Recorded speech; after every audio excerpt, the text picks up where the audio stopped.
I got a buddy down here who makes drinks with ground beef. And ground apples on ice.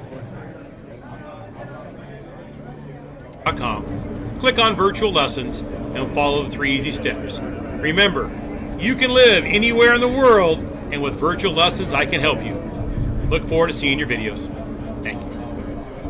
Mark Baker here. Are you struggling with your game? Do you need another set of eyes?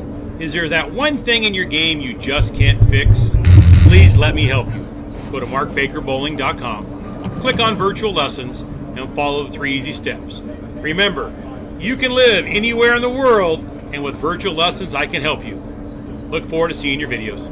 Thank you. Mark Baker here. Hello again, everybody, live from Robert Eddy's Lightning Strikes Bowl in Fort Myers, Florida. We'd like to welcome you to today's event. This is a dual event today. Bowlers the age of 50 and 60 will be bowling 4 games. At the end of 4 games, we will have a cut. They will bowl game 5. It's a position round game, and we will have 2 winners.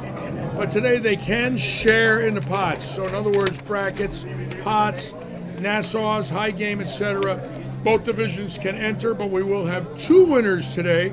This is the first time we're doing this at Robert Eddy's Lightning Strikes. I'm Larry LICHSTEIN.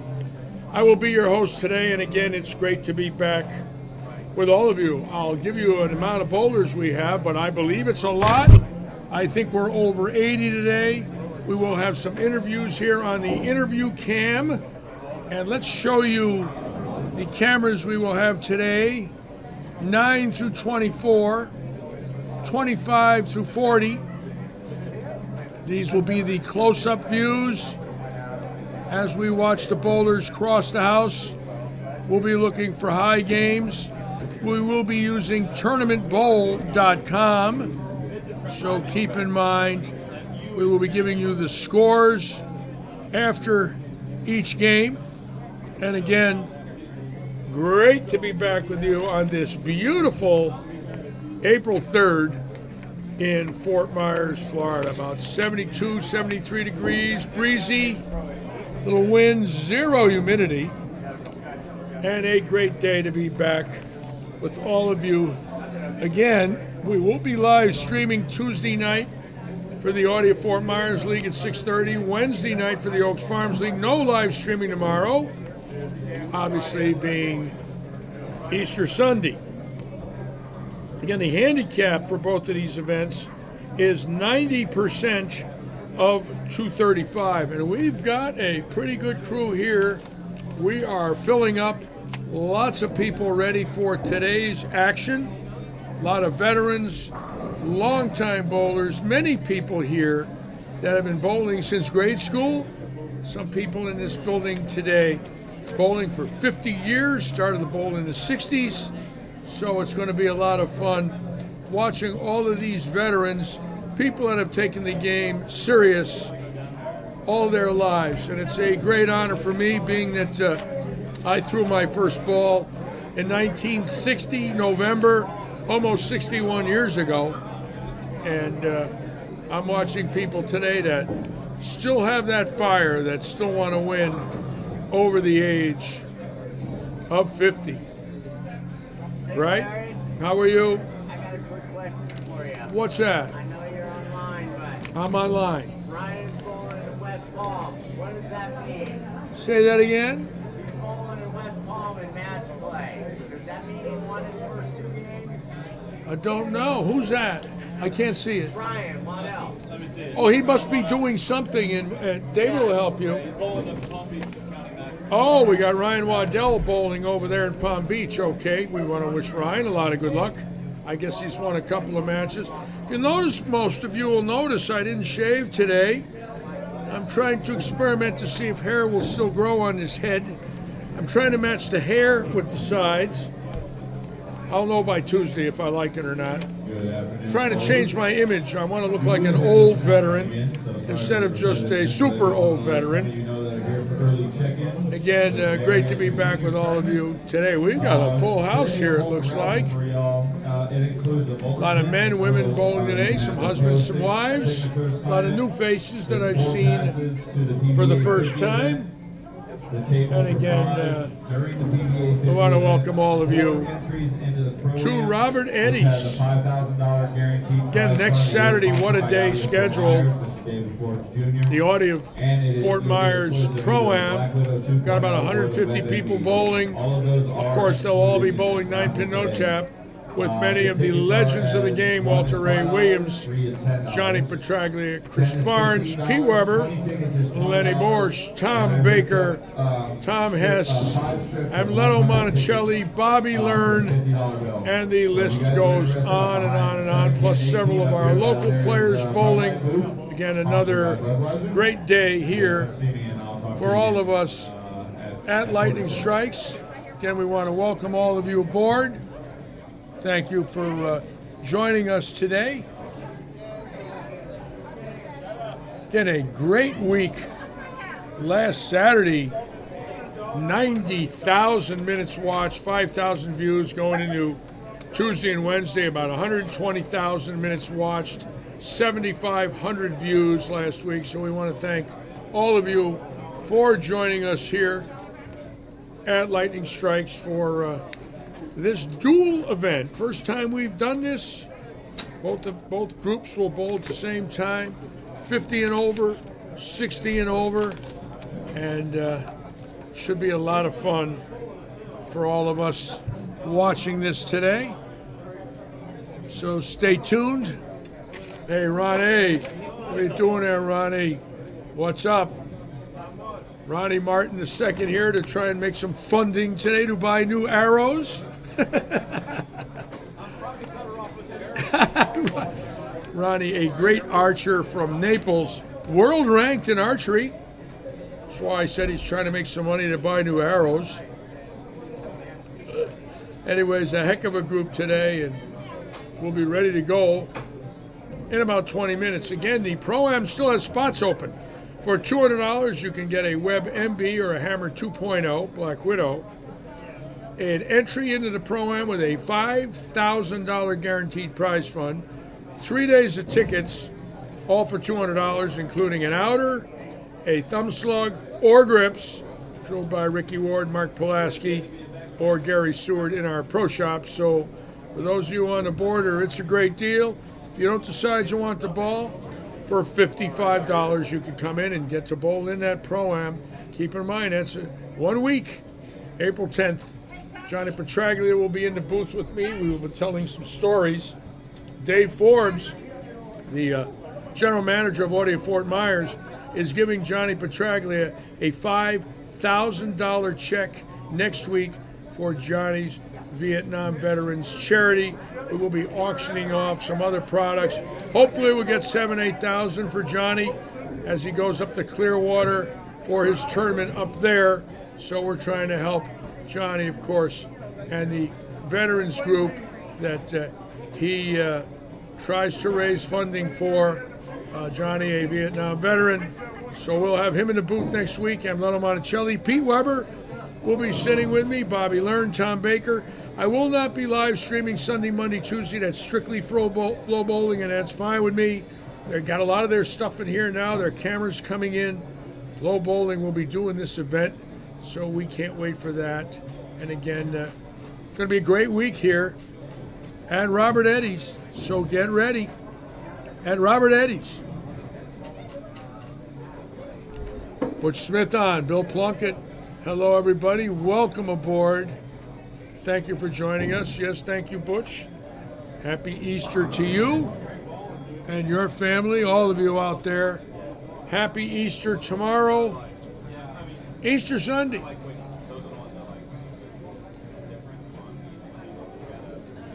Another Easter, my God, I've seen about 70 of them now, 71. Can remember a lot of them. I'll never forget Easter Sunday, 1979. I left a car in South Bend. I'm not joking. We were going from South Bend to Chicago to the Tournament of Champions. And I started towing in Chicago a Pinto behind my bus.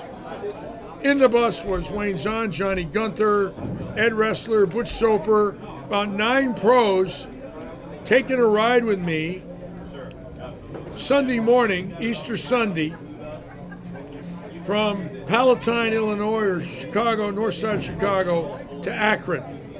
And at South Bend, the truckers kept beeping their horns and pointing like this to the back of me, and they're beeping the horn, and I'm looking in the window, and they're going like this.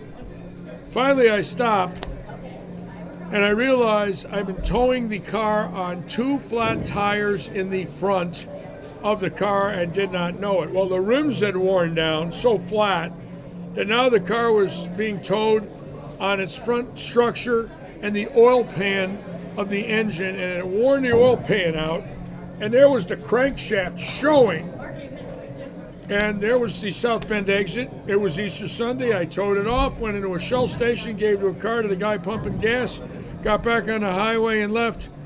So 41 years ago, I gave a car away on Easter Sunday.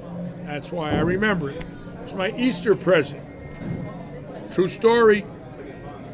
Long time ago, I think I was 30 when that happened to me on the Indiana Toll Road. Seems like yesterday. Anyways, a great field today. Can't wait to get streaming here with all of you. Should be a lot of fun. And let's see, in 5 days, my anniversary comes up on April 8th, which would be Thursday? Let's see. Sunday the 4th, Monday, 5th, Tuesday, 6th, Wednesdays. Wednesday night, I'm going to show this picture that I have in my phone that's 54 years old of me when I was young and had hair. And it's a great picture, and I want to show it to all of you. It was the day I bowled my first 300 in the Connecticut State Tournament. I'm going to show it Wednesday night. Shows me with a bowling ball, and they wrote on it 300, and I'm with the state directors. I don't think you can see it in this phone. No, I didn't think so. It's not going to work. But there it is right there. And you can see the young boy in that picture. There he is, smiling. Oops, I lose it. Smiling. And let's see, you've got to, I would really hope I can get it on this camera. Hold on a second. Let's see if I can get lucky and get it to all of you. No, looks like it won't work. Have to put it up Wednesday. I'll fool with it. But 54 years ago Thursday, the first 300 at the Bridgeport Bowlerama in the second game of the team event of the 1967 Connecticut State Tournament. What a thrill to be 17 and do that as a young boy. And we're getting ready now. Let me take this small camera here and show you the look from up here that I have in our new booth. Still got some more cameras coming. And there is today's look of the bowlers coming in, registering right there at the check-in table with Billy Seymour. You can see my booth is really up in the air here. You can see the floor and my desk. And I'm up about 2.5 feet than I used to be, so you can see the angle is going down somewhat. I got a great view. The view I've got of the bowling center you have right now. There's Frank Giannino, who had 300 Wednesday night. The Detroit, there's David Stouffer getting ready to run a raffle for our Pro-Am event. And as you can see, Brian Copeland, today's sponsor of this event. Brian Copeland, Paradise Vintage Market, sponsoring this event today for the 3rd month in a row. Brian, a fine bowler, had this big high 780 set this year. And bowlers getting the raffle for that Pro-Am spot. As you can see, pretty good group coming in. 2 divisions today, 50 to 59 and over 60 bowling this afternoon at Robert Eddy's. So going to be another great day for bowling in Southwest Florida. And we want to thank all of you for taking time out of your lives to be with us today. Split screen views. And we'll be ready to rock and roll in about 15 minutes.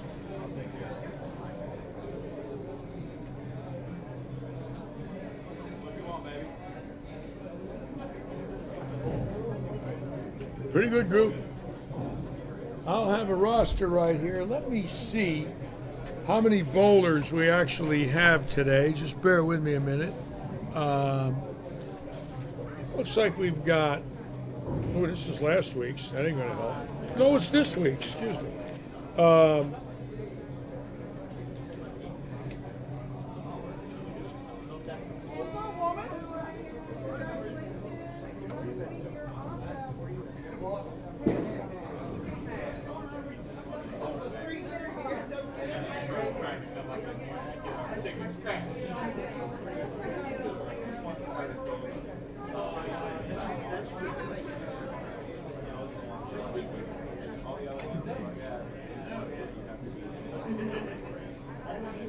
Looks like we got pretty good, 88. 88 before the lights go on. That is a great turnout of bowlers over the age of 50. 88 bowlers bowling for today's prize money. Keep in mind, Game 5 will be a position round game. We will be using tournamentbowl.com. That's a lot. I love it. 88 on a Saturday. Wonderful. 88 over the age of 50. Got several winners bowling today that have won this event in the past. Craig Vogel bowling. And let's see who else has won it in the past here. I know that I saw 3 or 4 previous champions coming in today, but I want to double check the names to make sure. Mike Quirks won it twice. The Erie Cranker and Patty Cooper's won the 50 and over once. Great to have Patty in. Ray Stevens bowling today. Ray Sansavoy, Robert Eddy, our owner. Got a great group. And Ronnie Martin II, who is fantastic, coming in with a 224 average. Scott Cooper coming in with a 234 average today. A lot of horses, boy. I'll tell you what, some excellent, excellent bowlers over the age of 50. Carlos Caro coming in with a 215 average. Dave Pancos coming in with 212. Frank Giannino, 208. Gary Rucker Sr. still bowling great in his 70s, averaging 210. Greg Lindsay at 214. John Van Buren, 209. Again, it's going to be a lot of fun for all of you and me. So stay with us. Bill Plunkett, thank you for the kind words. Butch Smith, thank you, sir. We're ready to rock and roll shortly for today's action at Robert Eddy's Lightning Strikes. What a day today. What a beautiful, beautiful day. Low to middle 70s, wonderful weather. And Mary Burner getting ready for the lecture. The bowlers get the Mary Burner lecture before each squad. She makes sure they follow the rules, or she'll add 10 years to their age and make the 60s, 70s, and the 50s, 60s. She can do that. She's a very powerful woman. Anyways, get ready for a lot of fun at Lightning Strikes. David, any announcements today? Just our raffle. Dave Stouffer running today's raffle. So let me ask you a question just our now. raffle. Give me some info here now. How many Pro-Am entries going into next Saturday? I'm up to 140. They do is 140, 150. Like that, yeah. They've got a shot. They gave me some updates from the pro shop earlier this week. I haven't caught up with that Think we yet. get a shot at 200? That would be scary. The closer we get, the more people are getting in. Yeah. Now, any big names entered that I'm not aware of so far? Pete Weber, we know. Chris No, Barnes. you know them all. Bobby Learn. Bobby Learn, Yeah. Monticelli, Petraglia, Tom Hess. Mika Koivuniemen. Mika Have you met Koivuniemen, I him? forgot Mika. Mika's in. Making his debut for several years of Yeah. not bowling. Yep. Mika, I forgot. Major Mika Kobe-Meni. Yep. Who else? Well, Tom Baker? You got Tom Baker. Tom Hess. Tom Hess, Masters winner. Michael Haugen Jr. Michael Haugen Jr. out of Phoenix. Very good friend of mine. I'd love to see Mike Haugen. I didn't realize he's bowling. He's tough. Mike Haugen won a It's hard tournament to call them champions. old timers. I've been watching them for a long time. Some of them are still great. Now we Yep. got our local entries are who? Wayne Tomplin, Steve Callier, Steve Callier, John Huff. Who else? Mr. Robert Eddy. He's going to bowl. Robert Eddy, Ray Stevens. No, he's not bowling. He's not going to bowl. No. Change his Him mind? and his wife had something to do. Oh, I got it. Yeah, he had a commitment with his And wife. we lost Oh, Al there he is. Holtheiser. There's one. John Van Baren The bowled. great Van The Baren. Van Baren's going to bowl. And He don't Bruce look- Kaiser. And Bruce Kaiser. Van Baren don't look 50. He looks Ben 40. Baren's 50, I Van promise Baren you. doesn't look 50. He looks 40. He's probably the only 50-year-old that throws the ball down the lane as far as any 50-year-old can. He does crank the cover off it. Yeah, he doesn't miss the grips, that's for sure. Anyways, 2 divisions today for the first time. I believe we have 90 entries right now, which Yeah, it is was great like, for it was like Saturday. 85 or 90 is Yeah, what I we're heard some in of the good bowlers shape say. here. I like it. I like big fields like this. Yeah, Place starting to fill up. got our general manager, Mr. Billy Seymour, down there working with Mary. Billy's working today. 2 good people there. Anyways, Robert Eddy's ready. Yeah. Jason So, Couch, thank you, Stanley. How can I forget Jason Couch? What is wrong with me? I might not ever hear the end of that. He bowled great here last weekend. And who beat him? Who beat Couch last weekend? Didn't Couch shoot 524 and lose to somebody in here? it just wasn't enough that day. He's too old. He beat the young Stouffer. Yeah. Maybe we should have put him in the 50 and over division. He'd have ran away and hit. Maybe. Oh yeah. Maybe. Oh yeah. That was a good. It was a good match. Oh, that was It was a good that was a match. great match. Yeah. You can't get in his head. Oh, you 2 guys were. That was I didn't like it. I didn't enjoy it.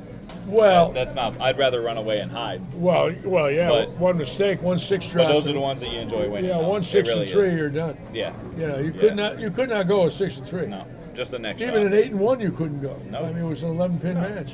He could miss. He bowled great. Could miss. Yeah. And Could you he miss still last throws weekend? it good. How much money did you make last week? 6,000? Yeah. Just short of 6. Can I borrow 5,000? I'll Sure. pay you when my hair grows Oh, back. absolutely. When I've got a rug coming. I'll pay you when the hair comes. When it gets here, Yes. you put a small interest. Am I Yes, allowed I'm to- going on Can I vacation. put a little bit of interest on it or You no? put a little Okay, interest on just a it. little bit. Everybody's How's got to it make feel money. to win 6,000 in a weekend? Feel good? It's good, but it's not life. What's the most you ever won in a weekend? Probably that the national, the Team event in the national? USBC Open. About Championship. 10,000 for 3 Yeah, games? it was just over 10,000. That's some serious money. Yeah, it was fun. That's what I won for my PBA title. You won it in 3 games in a team event. What the heck is going on here? Yeah, it's just a good run. Everybody gets them. All right. Christ, look at Tom Doherty right now. Oh, Tom Doherty, what, about Is that buck man on 80? fire. Buck 80 coming here. Of course, he's not eligible next week, but Right. bowl grade last about a buck 80 going in April. It's a nice start. Yeah. 60,000 a month start. What do you Can you think? imagine having that 15 grand a run? You week. asked me how's winning 5,000. Ask him how it is to win 130. No, he's got 180 with Or incentives. 180, yeah, that's what I 180 meant. with ball money and everything. That's crazy. That's Good a lot for of him. money. Good for him. He's been enjoyable to have here too. Well, he's He's great. fun. Yeah. He's matured. I'll tell you, at 45, he's 45. yeah, he's fantastic. It'll make the younger guys think they got a little more time to bowl. Well, he's got Instead that of high being at push 39 away, thinking it's their pushes last that chance. thing up above his head, hold Yeah. on to it without a thumb. How strong is he? How strong is that wrist Yeah. to do that? I mean, most guys' arm would fall off. 50. He's not in bad shape either. No, he's in great shape. Strong. His genes, you can tell his face looks the same all the time. He looks young. He does not look 45, No. in my opinion. No, not at all. Not even close. Just like I don't look 72. I don't. Well, maybe after you get that hair that comes in. I let the hair grow here today. I'm trying to see if hair will grow on his dome. So. Anyways, All right, well, I think I'm going to be shaving Tuesday. Anyways, All right, I'm gonna go do thanks. the raffle stuff. Sell some and, raffles. All right, Dave guys Stouffer. enjoy. Dave Stouffer in the raffle business today, folks.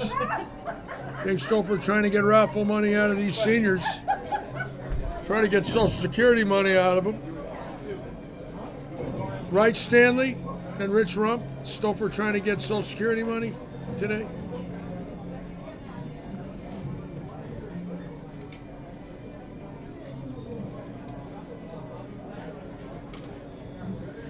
Anyways, got a nice little group joining us. Keep coming in, folks, for today's action, which starts in about 5 minutes. Mary will be out there with her lecture, and we will be ready to rock and roll. I put the camera out again. Check this. Pretty good group here. Check this out. There it is. Pretty good group of people for a beautiful Saturday. About 90 bowlers. 90. There's Ray Stevens giving the Paramount Residential Mortgage Group interest rate report. And as you can see, a lot of friends, family members. Dave getting ready to run his raffle. Hopefully we will have a concourse cam up. Bowlers, welcome back to Lightning Strikes. There goes I'll David. make my announcement right quick before we get Mary to get the mic here. Just so everybody knows, next weekend is the BBA 50 National Stop. All those guys, they will be here. Parker Bone, Pete Weber, Bob Learn Jr., Ameletta Monticelli, Michael Haugen Jr., Tom Hess, all those guys, they will be in our facility. As you can see, they've already started setting up for the week. Yeah, right here you can see the PBA scoreboards right there. See them with those scaffoldings right there? Those are the PBA scoreboards. They brought them down from Tampa. So keep in mind, this place is going to be hopping next weekend. So get ready. There should be a streaming on Facebook today. Joel Lassick bringing me coffee. It should be there under the Lightning stream. We did have to make some adjustments to our stream today. We had some things that somehow, some way, they disappeared from our program here. So we do have it on EBA Pro Shop, Lightning Strikes Bowl Fort Myers on YouTube, and Lightning Stream. Lightning Strikes Bowl, Lightning Stream. Again, we had a little problem technically. Hopefully you folks can find it. Mike Cheatham on. Hello, Mike. Happy Easter to you. Make sure you come see me. I'm up here by the Bud Light booth. Larry's Bud Light booth, sponsored by Budweiser. This is called the Bud Light booth. I forgot about that. This is the Budweiser booth. I want to get a camera on the front of it, but I haven't been able to do it yet. But it is cool looking. It's all wrapped with the Budweiser logos.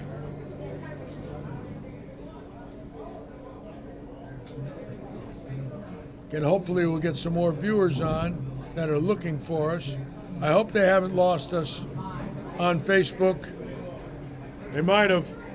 Again, we're working on it technically. We had a little surprise here that we didn't expect. Sometimes that happens in the technical world, and we're working on it. Again, great to be with all of you. Mary, just about ready for the announcements.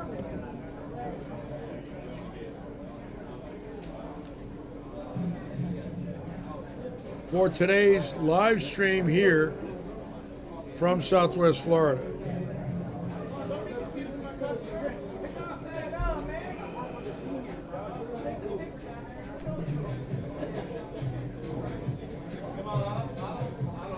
Martin Relderies, hello, my friend Martin. Welcome aboard, Marty. Hope you are on with your friends today. Thank you for joining us, Mart. Marty Revs, you got more revs going down than I did, going down, coming back, going down, and coming back. That's why we call him Marty Revs. About 550 off his hand.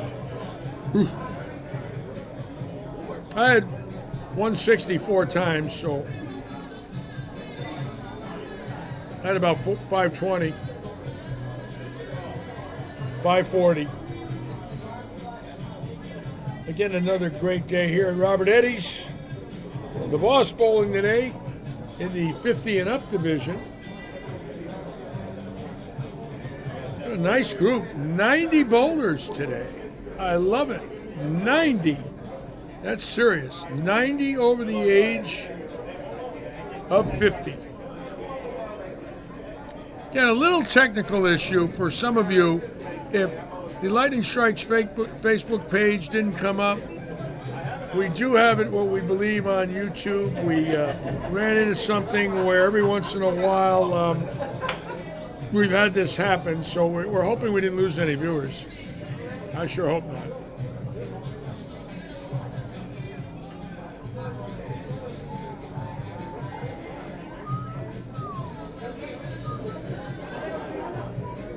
Again, seems like every week, it's horrible.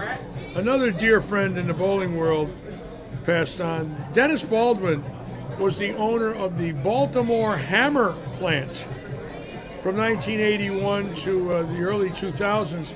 The hammers back then were made Salt Lake City, Utah,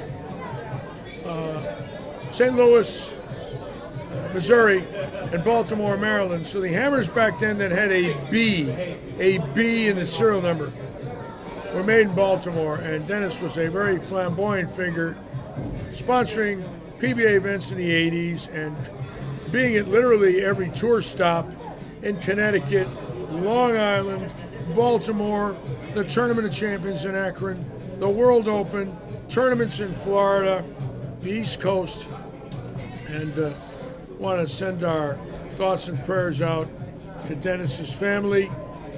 Dennis, probably in his middle 70s, a little older than me, was very generous to me when I was player service director.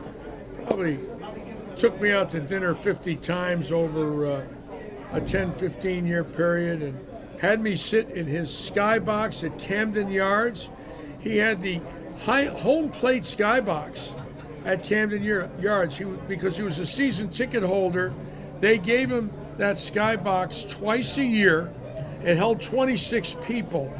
And on September 23rd, 1993, the Red Sox played the Orioles in a doubleheader. And I went with 10 of my buddies from Windsor Locks. We drove my Bluebird bus to Camden Yards and caught 2 games of a doubleheader in number 1 skybox behind home plate. And sitting next to us in the number 2 skybox was Senator Howard Baker, Haywood Sullivan, the owner of the Red Sox, Frank Robinson, who was the general manager of the Baltimore Orioles. And that day, when I looked like this, there was Frank Robinson and Senator Howard Baker and the owner of the Red Sox. Big plexiglass window. They were on the other side of it. We waved to them. They waved to us. And I remember sitting there with Dennis, his wife, and his children, and the late Jim Mainlander on this beautiful Sunday, September 23rd, 1993. So my prayers and thoughts out to the Baldwin family. I want to thank all of them for what Dennis did for the world of bowling. And here's Mary. There she goes. It's lecture time. Today's event is 2 combined events, but they're still running under their individual formats and handicaps. We have 2 different handicaps going on. If you are 60 or older, you can participate in both. You would just pay both fees. So if you didn't understand that when you checked in, you can still change that if you want to. But today's senior 4-gamer, that has not changed. That's the same exact format. It is guaranteed by the Paradise Vintage Market and Brian Copeland, our sponsor. Brian Copeland added $500 to this event for the 3rd month in a row. Paradise Vintage Market is on Business 41 here in Fort Myers.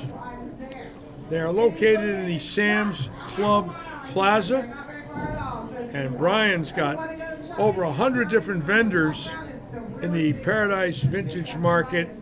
And for all of you that want to look for some deals, want to just walk around on a Sunday and chill a little bit, it's a great place to go. Bring your kids, walk around. They got art in there, artifacts in there, antiques in there, Again, another one of our locals stepping up, sponsoring here at Robert Eddy's. And we will seed it by your total score plus handicap, and that's how we will pay out. Okay? The senior 4 game has not changed. It will be 4 games, the same 4 games if you're bowling in both events. And then we will cut the top 1 to 5 bowlers on to go into the bonus position. Due to prior commitments, we will not be running guaranteed handicap tournaments over the next Again, I want to thank next weekend. Mike Schumacher for all the work he did this morning to get us up and running here. We had a little issue. Sometimes we have technical problems that we can't control, so we might have missed all of the Facebook or YouTube headings. I don't know yet. We're going to find out later, but I know we're up and running.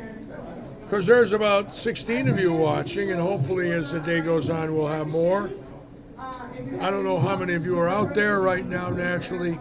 Bill Plunkett, Butch Smith, Stan Kodesh, Richard Rump, Mike Cheatham, Martin Ralderies. I don't know if there's any more of you, but if you are, come on to our chat and let me know so I can say hello. Do not leave them in the bowling circle. Please put them on the back counters and leave them on the back counters. That way it's not a mess in the bowling circle and there's no issues with anything in there. Go share.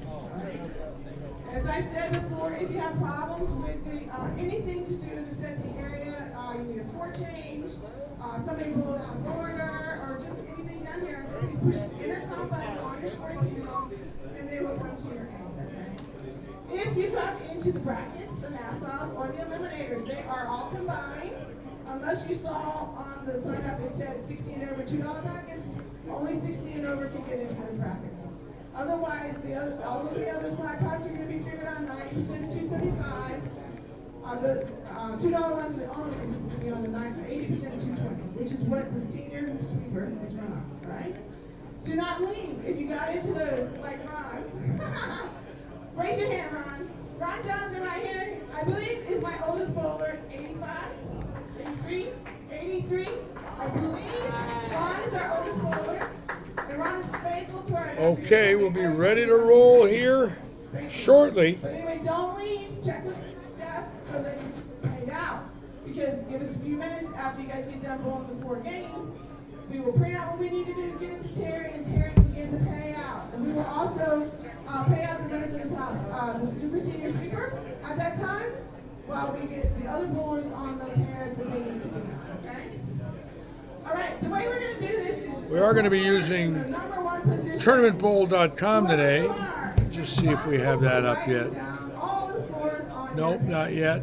We'll work on that for you. Bring them back to the table, right back in front of the registration so we can write them down on our master sheet. All right? So, today's event is Super Senior Sweeper, 4-game sweeper, skipping 1 pair of lanes to the right after each game. A champion will be determined by the total pinball after game 4, it's 80% to 220. The senior 4-gamer is the bowl 4 games, skipping 1 pair to the right after each game. Game number 5 will be a cashier's position round for the top 1 to 5 bowlers. Game 5 will award 30 bonus pins for a win, 15 for a tie. A champion will be determined by the total pinfall after game 5. Again, it's carried on 90% to 235. And for those of you who have smart devices... Okay, so I'm just being told now something is not coming up on Facebook. Bear with me. Hey, Mike. Mike. If you can't remember that I name, need it's permit. on your squishies. All right? There's no reason to get We got people telling me that they can't get us on Facebook.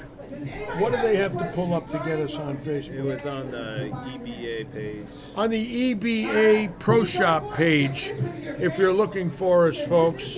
But we do have Lightning Stream there on Facebook. Yeah, Lightning Stream. Yeah. Under Lightning Stream or EBA. or EBA Pro Shop. Lightning Stream or EBA Pro Shop. And let me get this text from this lady. She's texting me, telling me she wants to watch her husband right here. Watch.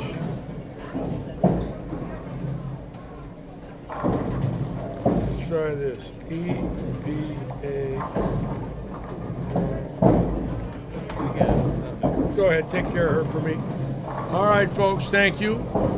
Again, like I said, a little technical difficulty coming in here today, so we're trying to get everything right.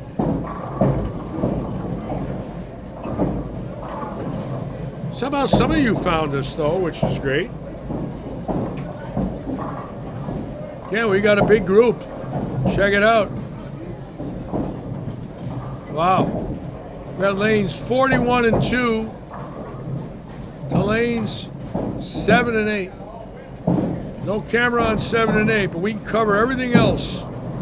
41-2 all the way up, all the way down to 9 and 10. As you can see here, we'll run them down the line for you.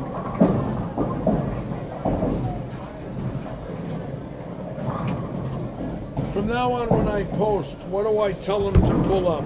We'll get it right next time. We just We got will. it right at the nick of time. Oh, I know you to be did. able to I do know, this I here, know. but we're See, just you not know, getting- I sent to my 40 groups. Yeah. So today I said Lightning Strikes Bull and YouTube Fort Myers, but I gave them the wrong info, didn't I? Yeah. I got it, I It was got hard it. to tell if it was going to come up. We will have it changed by Tuesday, folks. I'll know exactly when I send it out to my groups, exactly what you're going to get. And a little problem in the world of communication.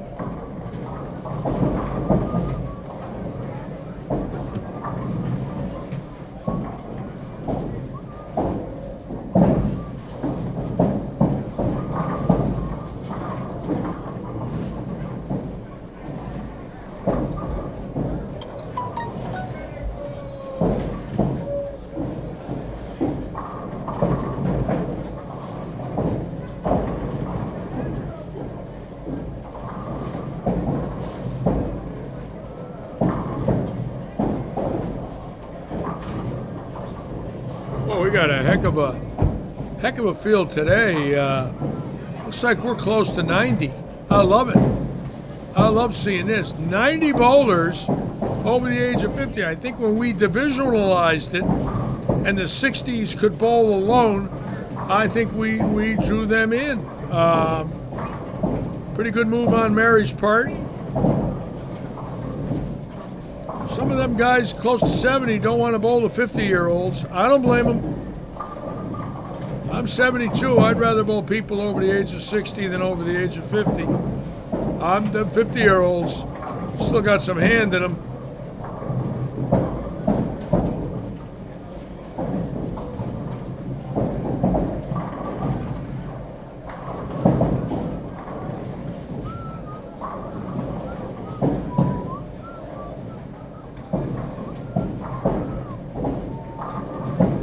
Ace Chavis over there on 40 out of Miami.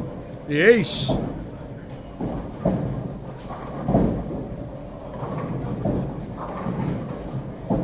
Pretty good group.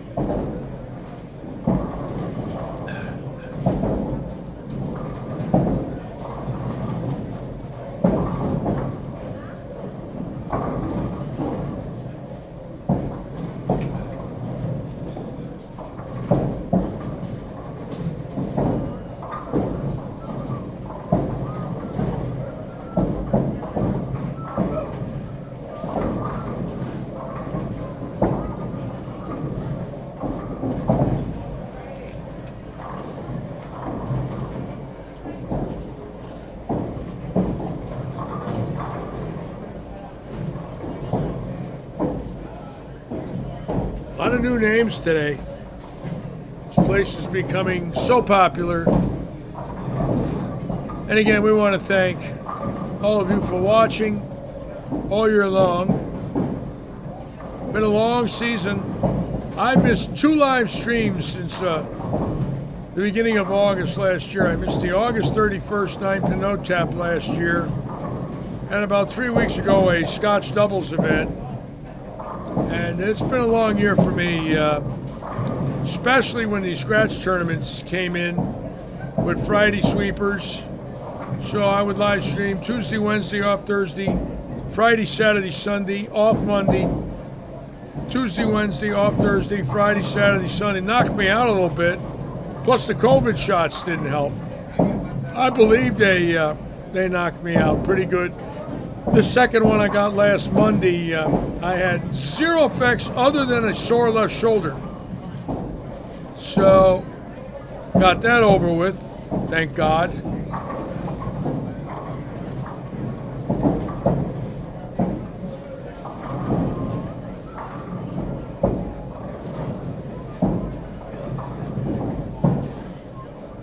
Pretty cool, huh? This gentleman right here on lane 15, very interesting. Jim Shirk.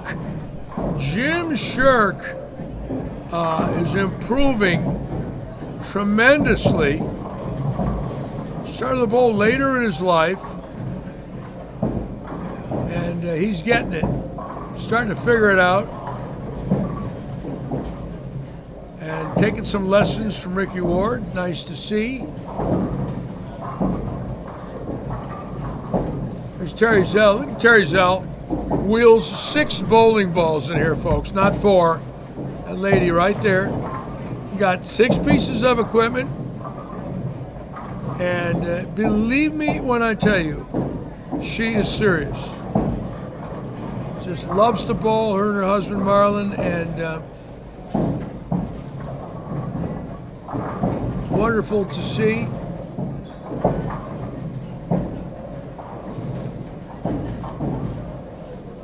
Some very good seniors here today, many of which bowling all of their lives.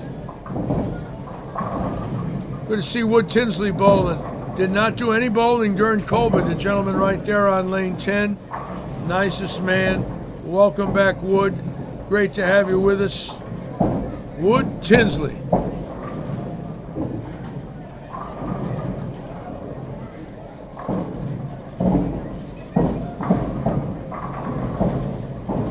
Rolly Morrell right there, avid bowler, him and his wife. They're bowling together. That's his wife on 9.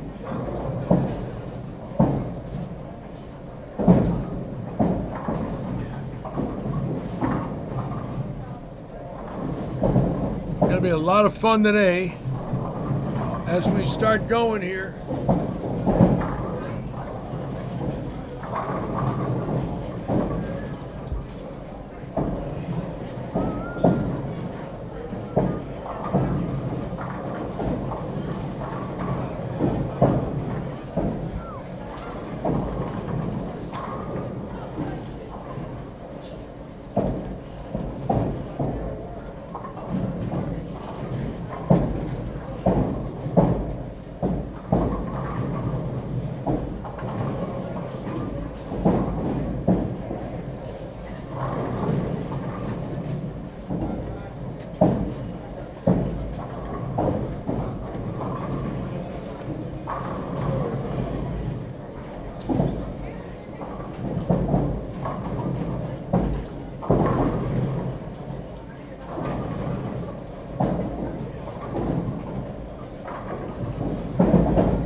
Craig Vogel right there on 39, my dear friend,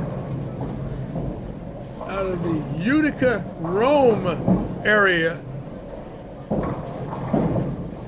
in what I call the I-90 region. That's the New York State Thruway as it goes from Buffalo to Albany. What a ride that is, especially in early October, to see the foliage of that part of New York State. I can't wait to get on that road again. I think this fall, if I'm lucky enough, I might take a ride up to Rochester from, hey, Welcome back. You look good. My wife, Lisa. Hi, how are you? You look great. Did you lose any bag? Oof. Was that done with an engraving machine? Were you trying to put your name on? Yeah. Did you lose weight? I'm talking to Steve Collier, who had open heart surgery. Yeah, like 15 pounds. You lost 15? How you bowling?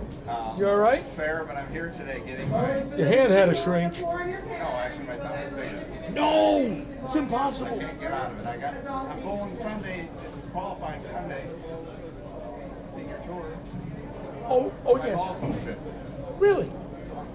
You'll come up. Your hand changed that much?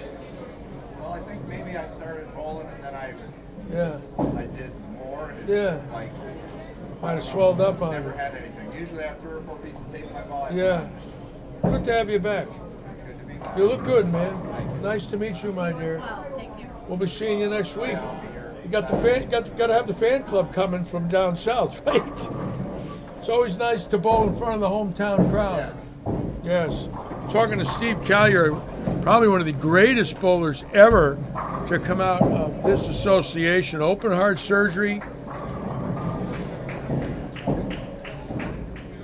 Yes, Renee, we had some changes to make today. We will have the right headings up Tuesday when I give everybody the shares. We got a little caught off guard. I think that's happened to all of us with computers, hasn't it? We get caught off guard and we'll wake up and something isn't right, and that happened. But we are up and running.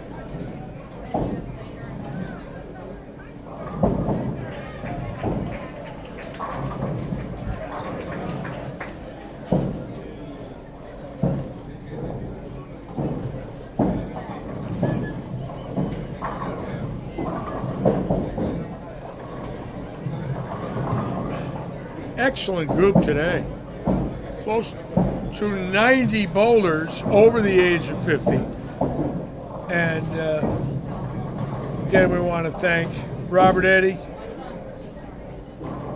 for what he's done for bowling in Southwest Florida. Our great owner who loves to bowl, Robert Bowling today.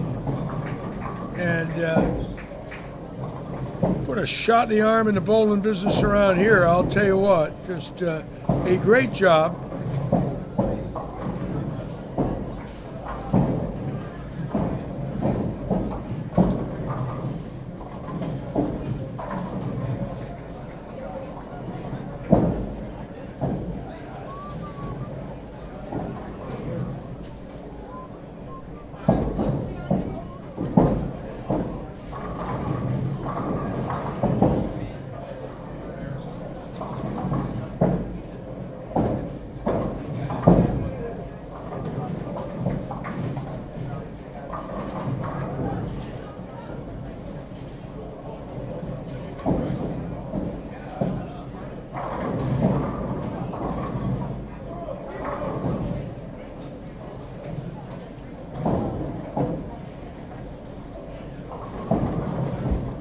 Mark Waddell on lane 16. Really, Renee?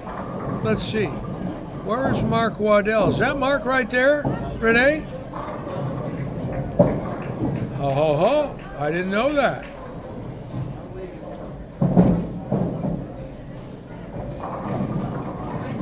Well, that ain't fair.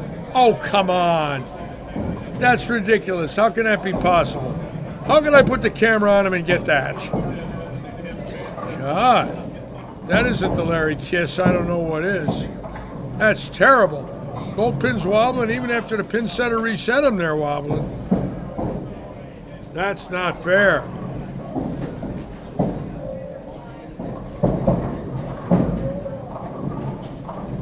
I'd be throwing more at it than a bowling ball. Take my word for it.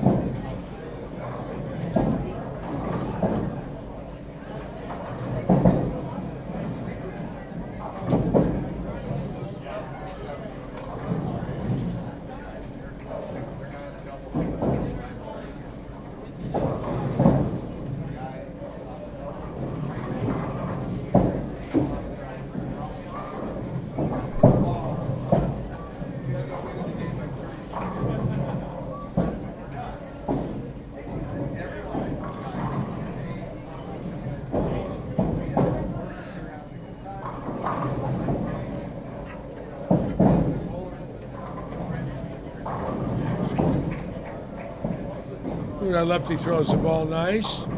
Nice stroke there for the lefty. Got some new bowlers here today. I got to tell you, I've not seen several of these people.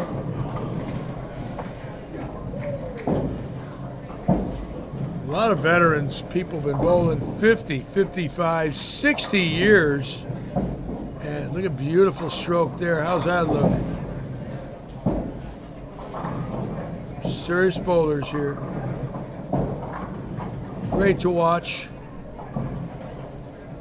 Ray Stevens, Paramount Residential Mortgage Group, will be sponsoring the end of the month the 9-pin no tap.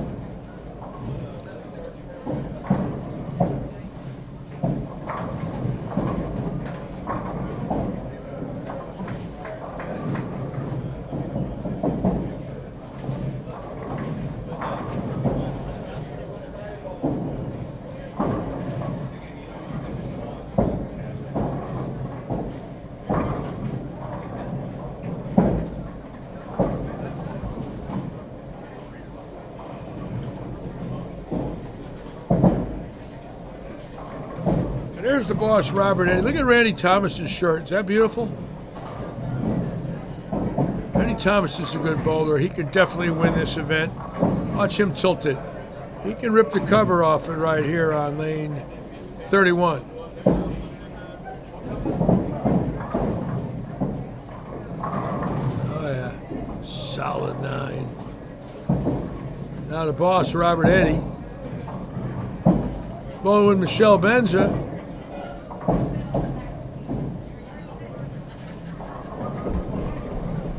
Oh, that's not fair. The boss with a solid 7-9. That's ridiculous. It's not a fair game.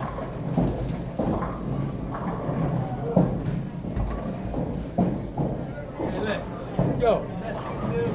Beg your pardon? The best I can do? Of course. I'm old. Are you Jerry Jesse? I am. You're Jerry Jesse. I do remember you. I bowled in your bowling center. I had a look at you a little bit. I knew you. Great to see you. Are you down here? I moved here 2 years ago.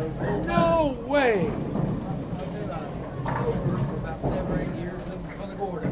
Well, you own the bowling center in Bristol, Tennessee? I did. I sold it last You sold it. 2 years ago. Great to see you. I enjoyed bowling there in 2000. Had a wonderful. I almost won that. Yeah, I had a shot at it. You let me win, I think. Well, I don't. You know, one. Did you win or the lefty? Did you beat the lefty with 5 finger holes? That's the guy who beat me. You won that event. Wow. Wow, that's cool. That's wonderful. I didn't bowl for years. I owned that center. I didn't bowl full time. Yeah. Come here with me.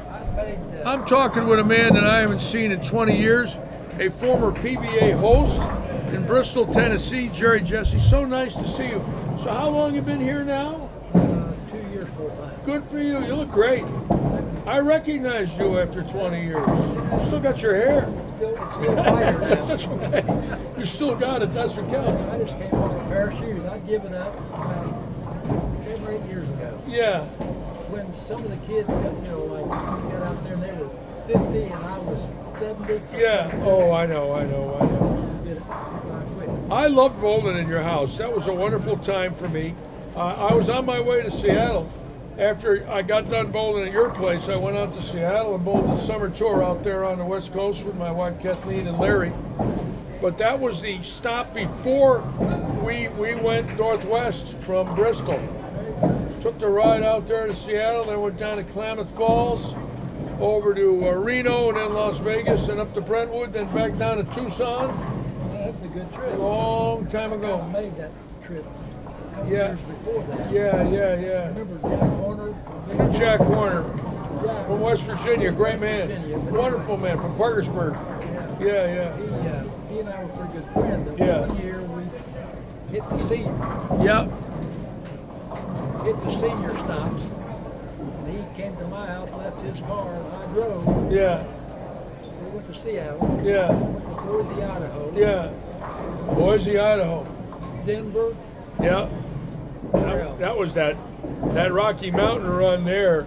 Seattle, Boise, Denver. You're pulling some hills out there, baby. A lot of 6% downgrades there. So anyway. So where do you live? Fort Myers? Sorry? Where do you live? Here, Fort I Myers? live in Punta Gorda. Punta Gorda's beautiful. I love Punta Gorda. I actually live this side of Punta Gorda. Yeah, on the south side. Yeah, oh yeah. I was in the marina, and when Yeah. I moved permanent, I built a house on the lake. Yeah, it's beautiful there. I love Punta Gorda. I take rides up there every once in a while when I get bored. I live right by the highway. I get right on the highway, go up 20 miles and get off Punta Gorda exit and drive around a little and come back. There you Go through the country and make the back roads back. A little boredom ride. Anyways, I gotta go. Okay. Thank you. Nice to see you, sir. go. I look forward to We'll bear see you you. again. Thank you so much for joining us. Yeah. All right, Jerry. Jerry Jesse, former PBA host, proprietor out of Bristol, Tennessee. How's that? Retired here in Punta Gorda. I love it when I meet a gentleman that was a PBA host and champion, good bowler. Jerry Jesse. And Henry Cockfield had 300, Richard Rump. Well, that's fantastic. And there he is on 31. Let's put the camera on Henry. Henry bowled great last weekend. Had his first 300, did he? Bob Moore. Yes, that is the Donnie Black. I thought it was so, Robert. I bowled him a match. He beat me, too. I bowled him in 72 at Riverdale Lanes in West Springfield. He got me, which I did not like, incidentally. I did not like when I lost. Rob Thoron. Big Rob, hope that operation is going all right, brother. Stay with it, Big Rob. We'll get that left arm going for you, Big Rob. Big Rob Thor.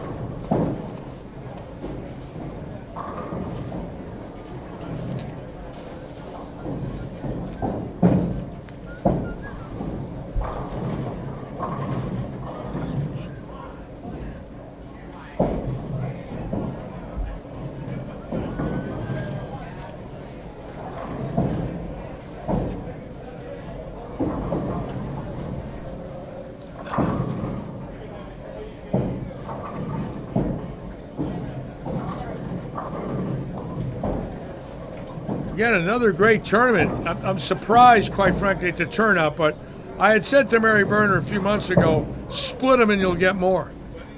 You get more on the 60 side. They don't want to bowl the young men. And lo and behold, right now, we're at 90. The 60-year-olds want to beat the 60-year-olds, and the 50s want to beat the 60s, but we're not going to let them. It's too easy a pickings. The surgery went great. That's good to hear, Rob. I was thinking about you, brother. I know you're anxious to get that left arm moving again. It's time.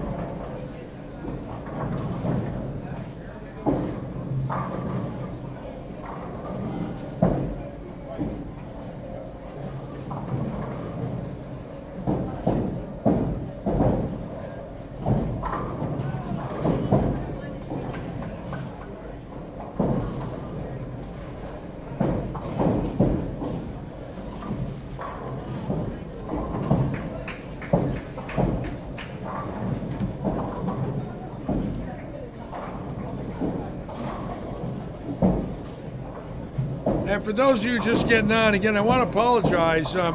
Next Tuesday, I will know exactly when I send out my shares, exactly what you will need to pull us up. We had some technical changes that came about yesterday and caught us a little off guard this morning, but we will, by Tuesday, be 100% again with Facebook, YouTube, and the actual headings and spellings. And we got one of those bumps in the road. You know, it happens a lot in the computer world, so we are getting some views now. Things are going up a little bit. That's good.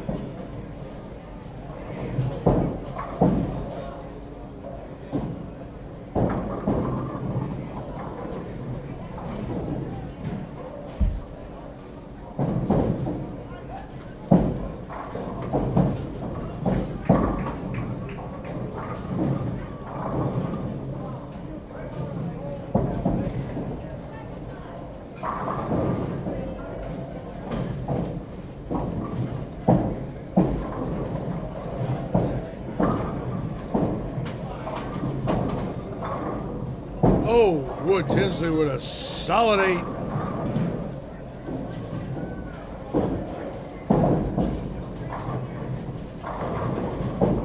Again, watching the Masters starting to get very exciting there. I guess Chris Barnes is still in.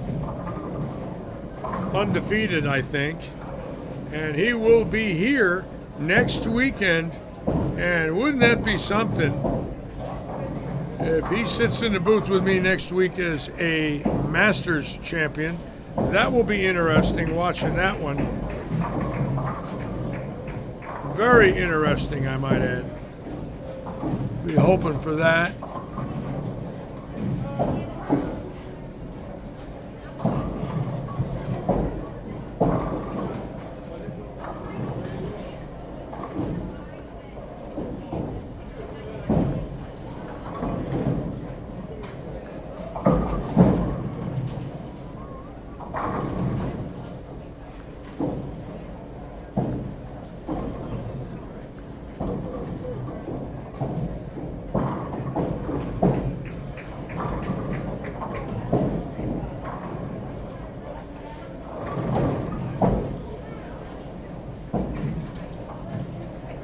Bill Plunkett wants to know if I will be streaming on May 4th, which is a Tuesday. Bill, I most certainly will. That should be roll-off night of the Audi of Fort Myers League, and I expect to be here both the 4th for that league and the 5th for the Oaks Farms Premier League roll-off. Expect to be here both those evenings, Tuesday and Wednesday, May 4th and 5th.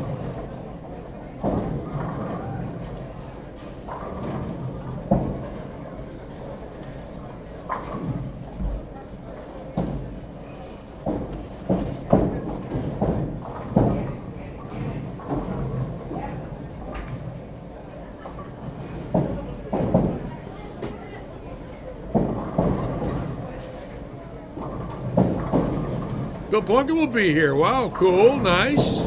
Good to hear that.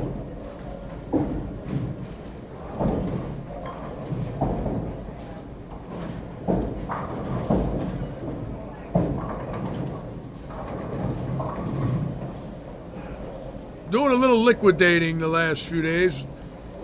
Sold my Cadillac Fleetwood today. Not a boat's going for sale.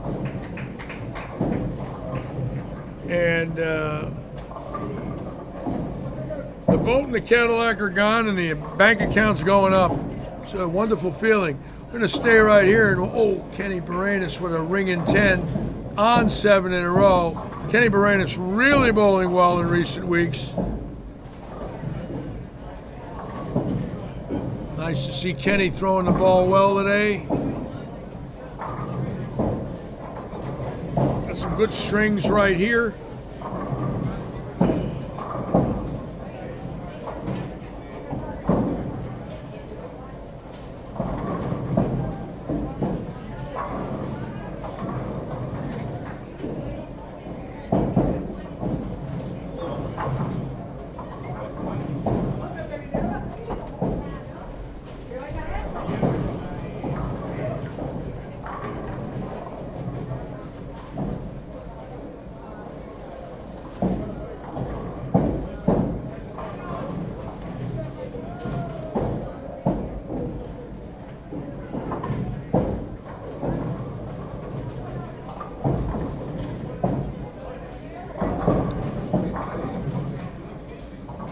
Patty Cooper throwing the ball well today, and so Scott, right there, her husband, who's coming into this tournament with the highest average of any of the bowlers at 234.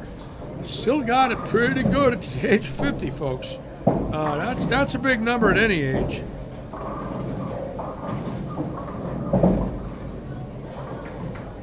Great shot for Cooper, solid 6. Scott Cooper, 234. Some serious wood for an old goat. I don't want to tell him that, he might get mad at me.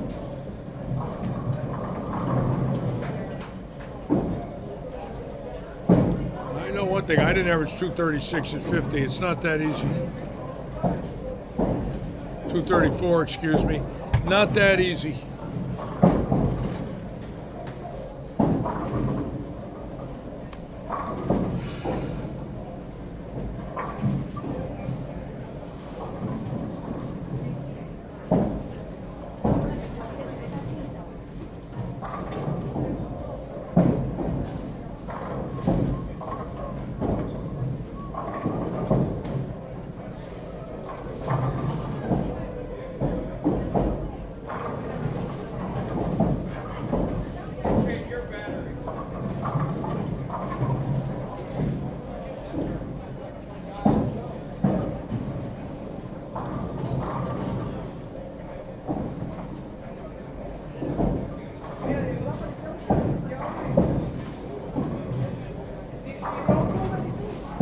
Scott Kelly coming up here on the right lane, I believe right lane. He's been throwing the ball very well lately. Could definitely be a factor today. Let's watch Kelly make this shot. He makes full dye bowling shirts. He is the owner of that brand. So these two shirts right up there on 9 and 10, he made them both. That is his company, full dye. Ooh, we got a break. Ooh, just a little right there. Almost caught the tickler. All right. Pick it up. Call that the tickler.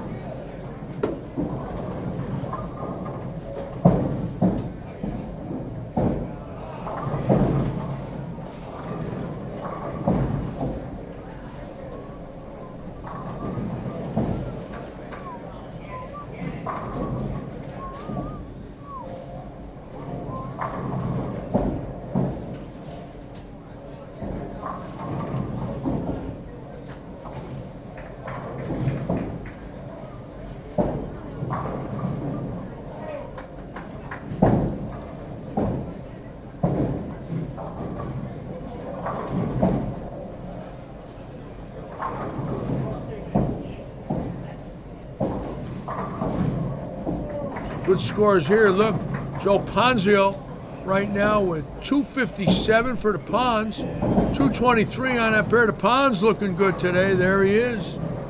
The Ponds. Actually related to Henry Winkler.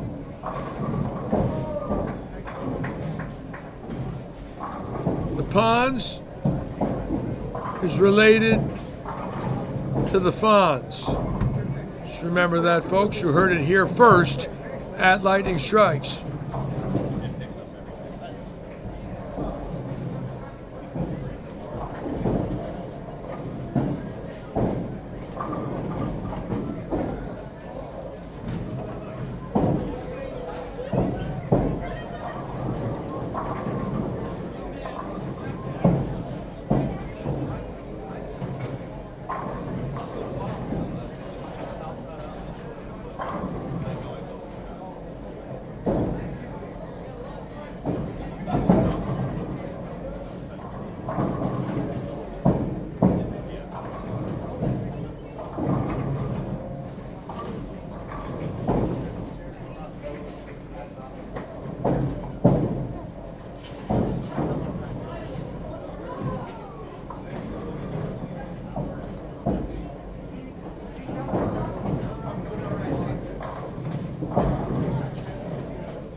There's a 246 up there. Ponzio with a 257. We've got some good scores again today. Interestingly, remember now, 2 divisions. 50 and over to 59, 60 and up. 50 to 59, 60 and up. A little different this month. Tournament sponsored by Paradise Vintage Market.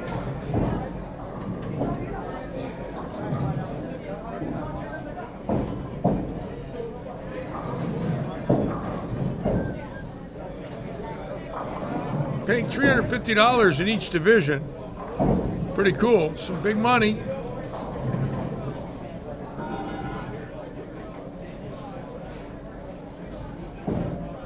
$75 for a 300 game, $30 for a 279. Ladies, $30 for a 259. The scratch bounties is what they call them. That's a good question, Robert Moore, whether Sam Zurich will be here.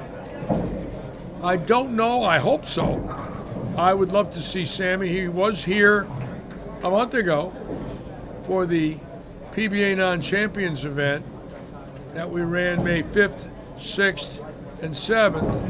And Sammy, longtime PBA member and tournament director, PBA champion.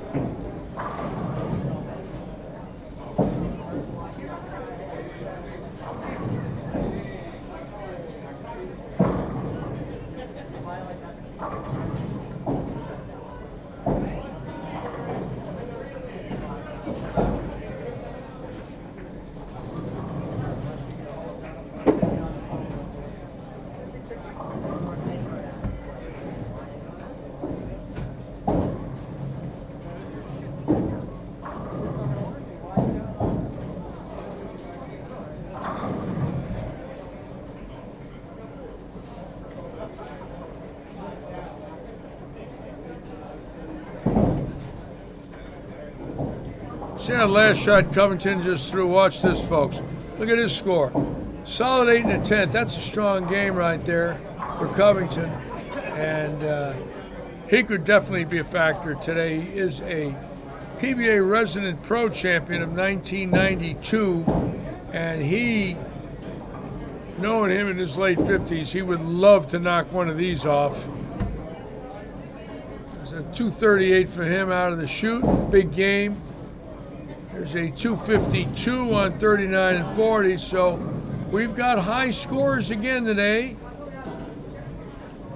at Robert Eddy's.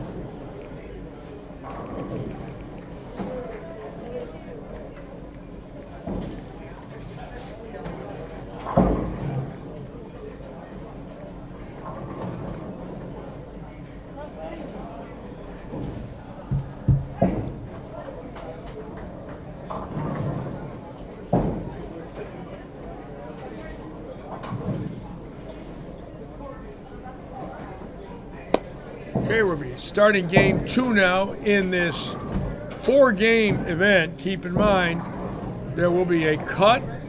The bowlers will bowl game 5. It is a position round game, 30 bonus pins to the winner. And we will crown 2 champions today.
Again, tomorrow we will not be live streaming. Easter Sunday.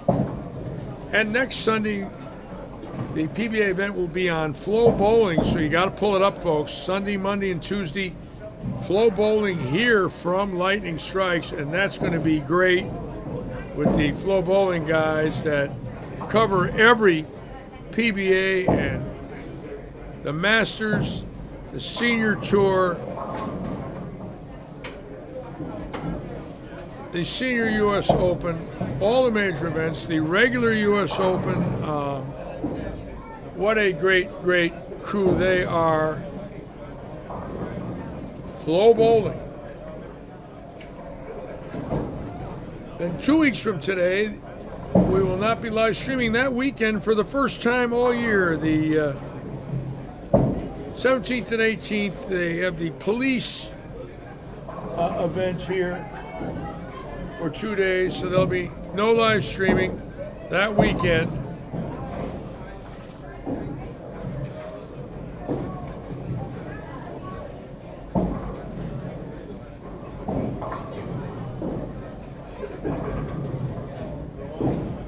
Hey, Mike, you got a minute? Larry isn't answering my phone call. I don't know why. I don't have standings up for tournamentbowl.com. You know how to do that? Or you want to call Larry? See if he'll do it for us?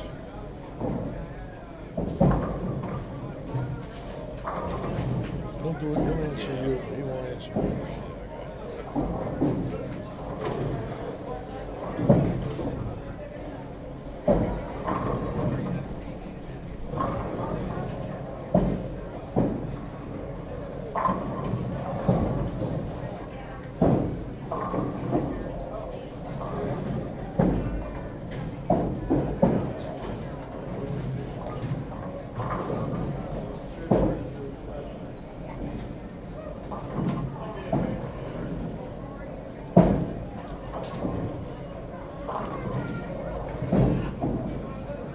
Okay, we're going to get the scores up for you momentarily, folks. Bear with us.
I know, but I don't even get it. In other words, it's not on here at all.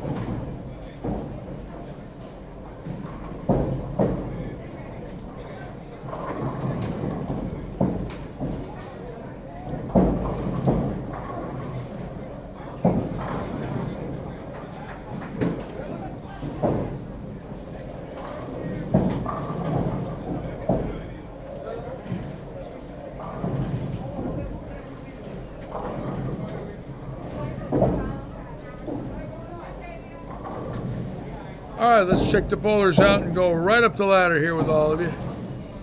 Right here to Covington first. Covington out of the chute with 238 in game one, and he will be a factor today. I don't expect him to miss the pocket too much.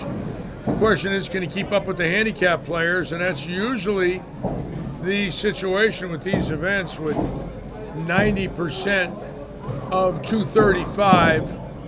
So we'll see. We'll see if him and Saint-Savoy and some of the higher average players can get in there on that cut.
Yeah, we're starting to get some viewers building up now. I guess all of you are finding us. Thank you so much for searching a little bit to find us on YouTube and Facebook. We want to thank you all for doing that.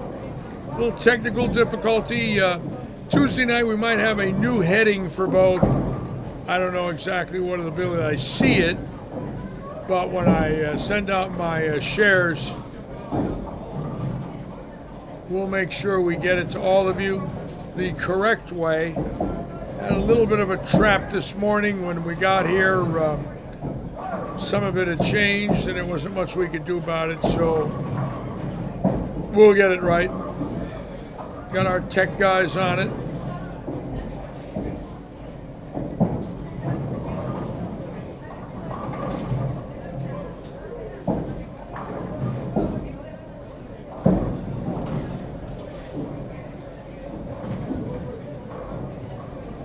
Covington right now throwing the ball great today. Again, if anybody has a chance to lead this thing, it would be Covington. He's him and Ray Saint-Savoy can light this place up with 750s as good as anybody for three, so they could be a factor to lead it. Ronnie Martin the second, obviously a factor. Ronnie Martin throws the ball great. We'll be getting the camera on him in a moment. Really a quality player. World ranked in archery as well as bowling in Southwest Florida. Definitely ranked in Florida bowling.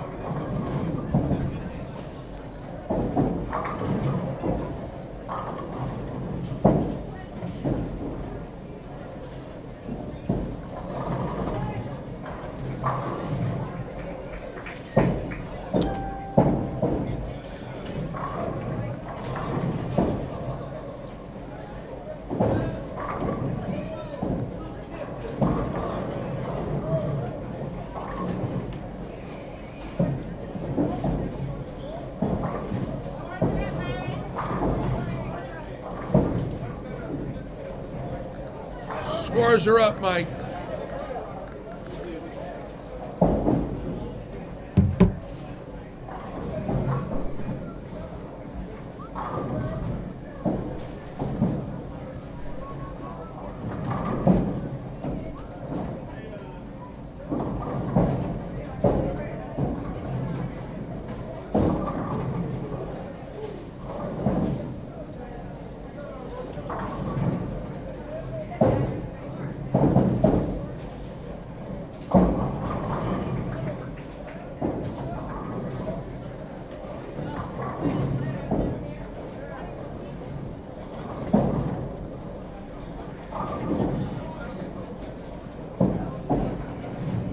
Hello, Vittorio. Welcome aboard.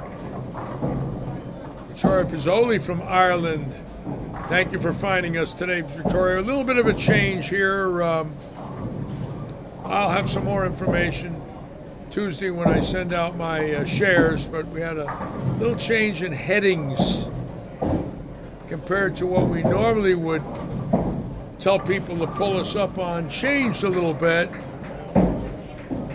I don't know all the reasons, but I know our guys are working on it.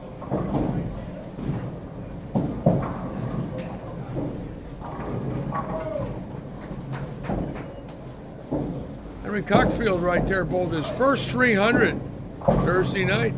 Gentleman right there on 35. We want to congratulate Big Henry. Check him out.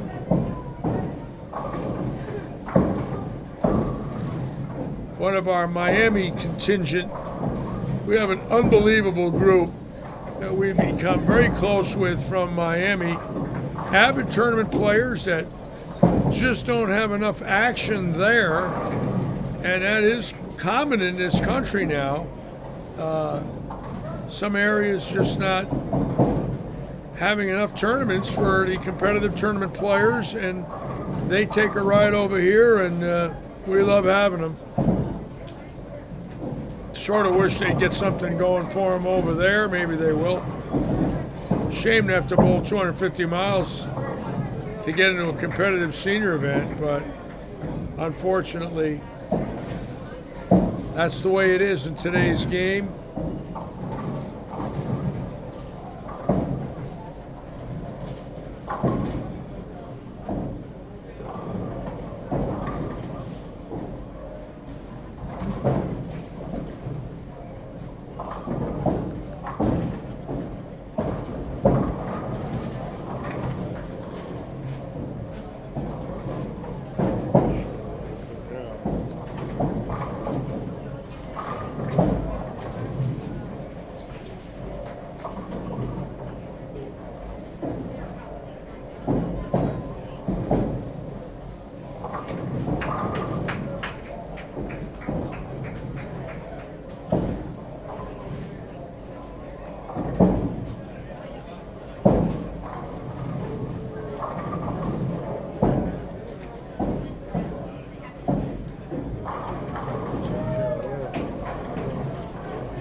Tommy W. out of Germany, well, thank you. Cooper, what are you doing? I was getting nervous. When I don't see your name, I immediately think there's something wrong. Glad to hear from you. Glad you're okay.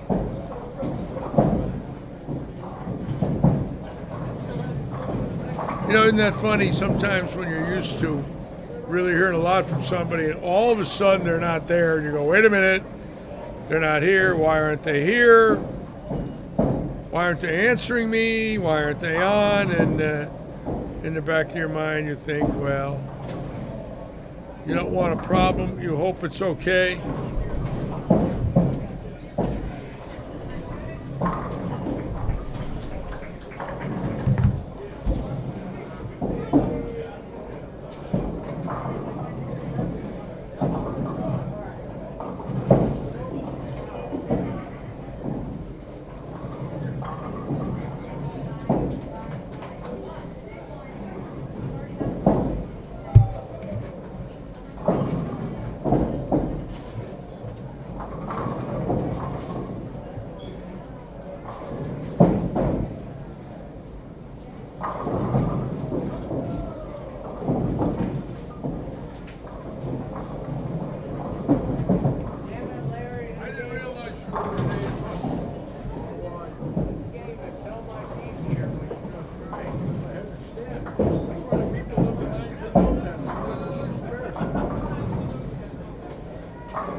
guess you did.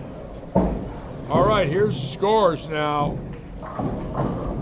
We got Ken Barenas out of the chute with 312. How about Mike Jones? 204 with 82 pins handicap. That's a wonderful thing. Look at Angela Rogie, Jeff Baxter, Henry Cockfield in the hunt, Evan Funk. These are new names. Patty Cooper bowling well, Ray Stevens. There's Joe Ponzio, the Pons with 257. Ronnie Martin the second with 256. I said he might be a factor today, but he better keep his strike shoes on. There it is. Check brackets real quick. Look at the bracket action today. Whoa. Barenas with 20.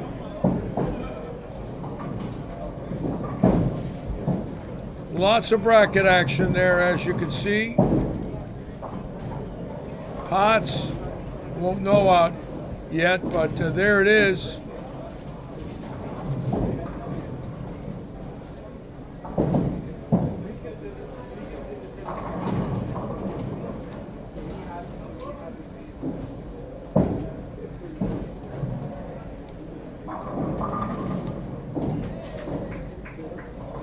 Some other scores, Jimmy Shirk.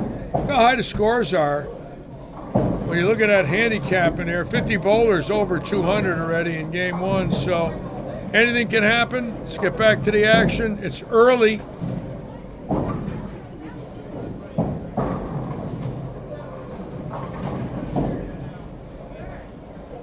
Thank you, Jimmy Porter, so much.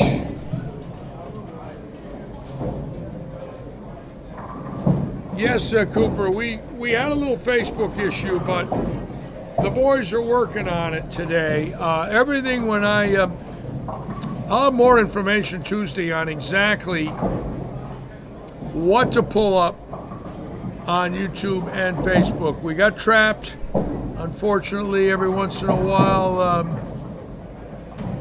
You run into some things that you didn't expect, and but we're up and going here. Covington bowling well again. He will be a factor today.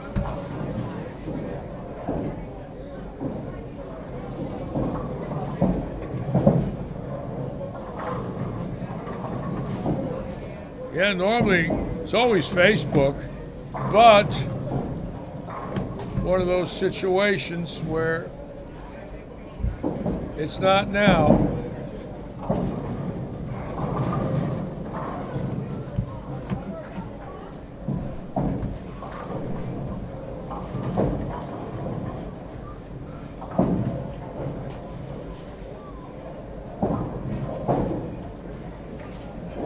Seems like everybody's posting on YouTube and nothing coming through on Facebook but a few of you. That's strange. And Duncan Katanikon, thank you, Duncan. Waiting to say hello to you. Hope everything is well today in Europe and in Scotland. Got Vittorio on from Ireland. Duncan from Scotland waiting for John W. Tom W. in Germany. Wow. Fantastic. Scotland, Ireland, Germany. We get Tom W. on, or John W. in Love United Kingdom.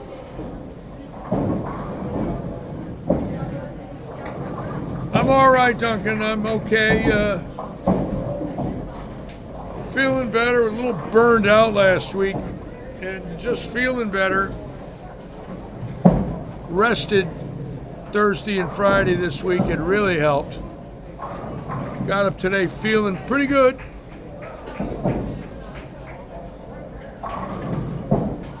As you can see, I got a very high chair that I'm in, so I'm leaning right now. I'm actually with my elbows on my knees right here. You notice I didn't shave today. I'm trying a new look, Duncan. I'm trying to look sophisticated. That won't work. The Curtis family, well, this is the situation today. Now we have two divisions, 50 to 59, 60 and over, 350 for first in each. I don't know about the prize funds till Mary actually posts the payouts. So we will see them. again, we want to thank all of you. Duncan's on Facebook. That's good. Duncan found us.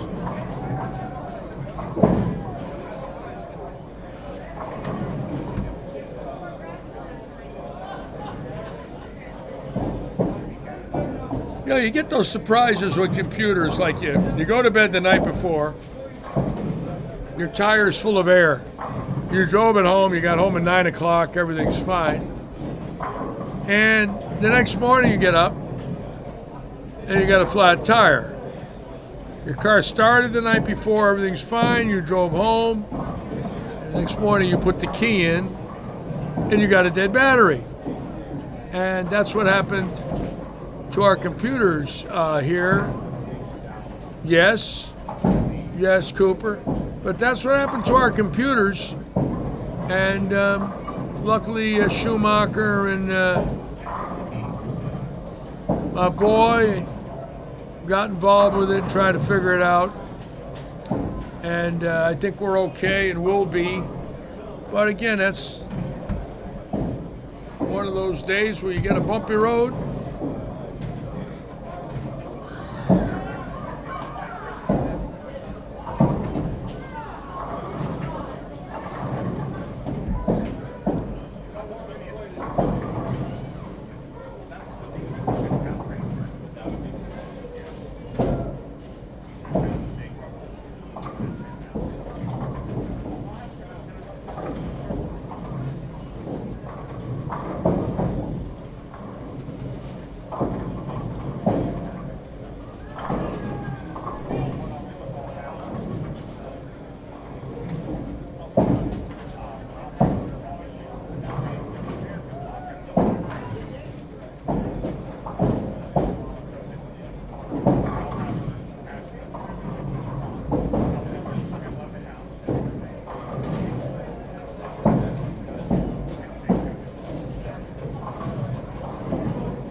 Oh, I know, Duncan. It's just, I think we all know it.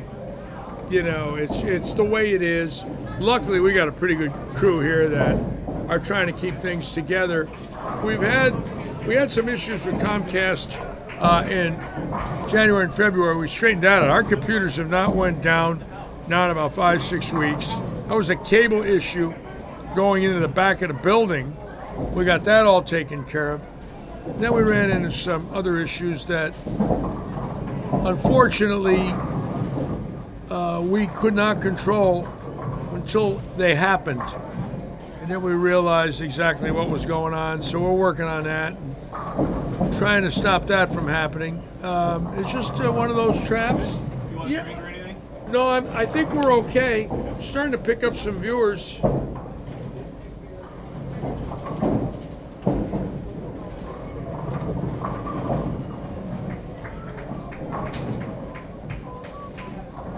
Well, we're ready to roll as usual here, and we want to thank all of you who are so loyal. My God, some of the people on here have been with me, you know, a year and a half. Do you see the front 9 on 30? No, front 9 on 30, here we go.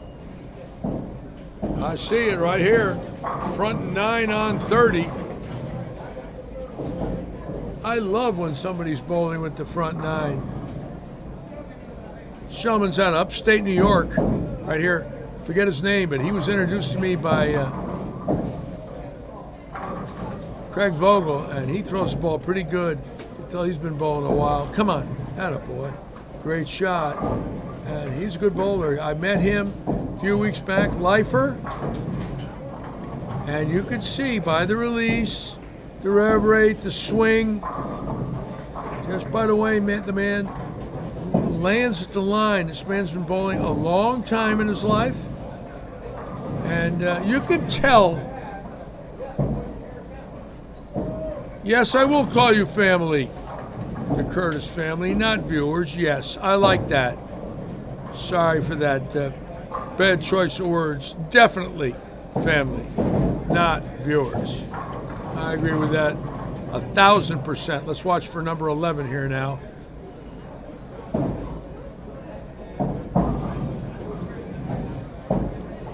Come on, come on. Ooh, got a break there. Caught the tickler. Again, in this house, that's a 50-50 shot on that hit. That could easily be a 4, a 7, a 10. You know, anything in the back row, an 8 or a 9. Maybe not a 9, but definitely an 8. Well, here we go now for 300. In game 2, a nice way to get into our first hour. Game 2. Taking a deep breath. Let's look up to the front of the second set of dots. Left foot on about 37, 38, right? Nice little crouch, back angle. Look, good knees right there. Weight a little in front of the knees, but not a lot. Back angle stays the same. Ooh, that's got to hurry. Come on. No. Week 10. See, that's the one. Broke it late. Great shot, though. Trusted it. $2.99. Wonderful. I'd rather see that than $1.99. And scores good today at Eddie's.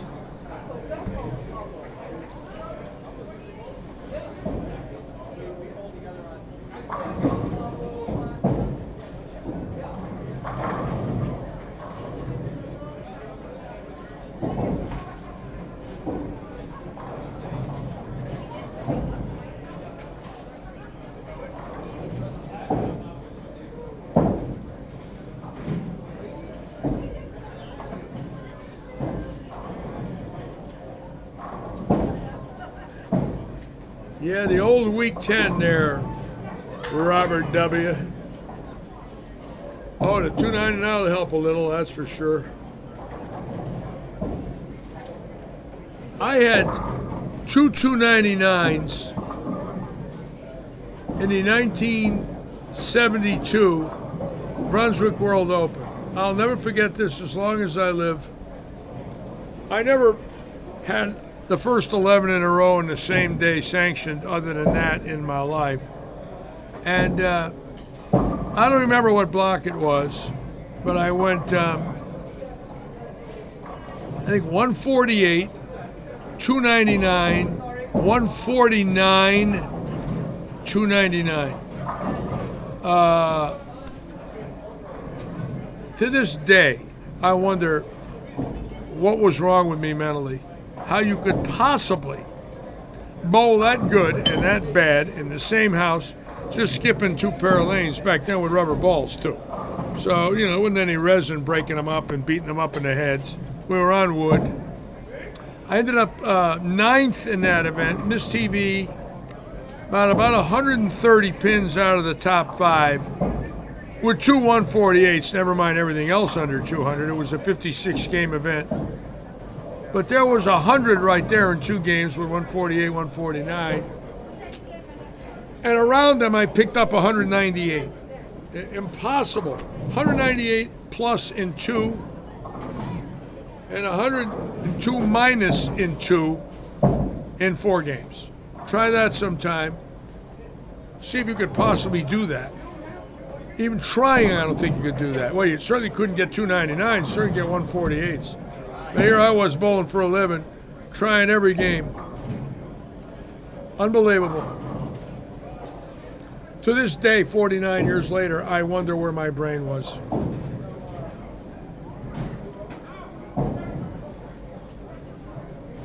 And of course, next Saturday, I will have Johnny Petraglia in here with me, folks. So get ready. Pull up this Lightning Strikes. The schedule will be up. I will be letting all of you know who will be coming into the booth and when. It will be A day for all of you to remember. Keep in mind the greatness that's going to sit in this booth is from another planet. Walter Ray, Pete Weber, Parker Bone, all possibly in the same day. And you know I know them well, so I'm probably going to ask them questions you wouldn't hear from Randy Stoughton or Rob Stone. It won't be embarrassing, but they will be different, simply because this is an informal situation. But I've got a lot of questions about their thoughts in their lives, and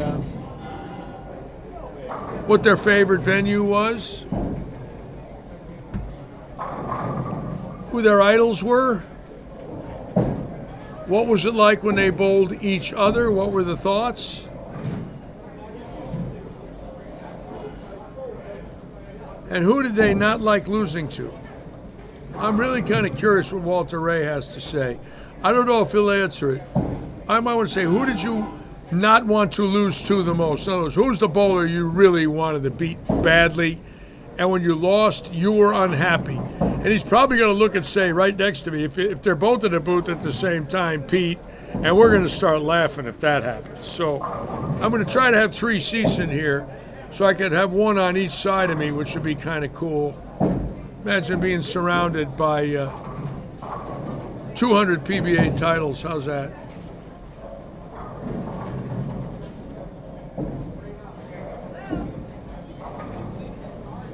There's the Bammer, John Bam Barron.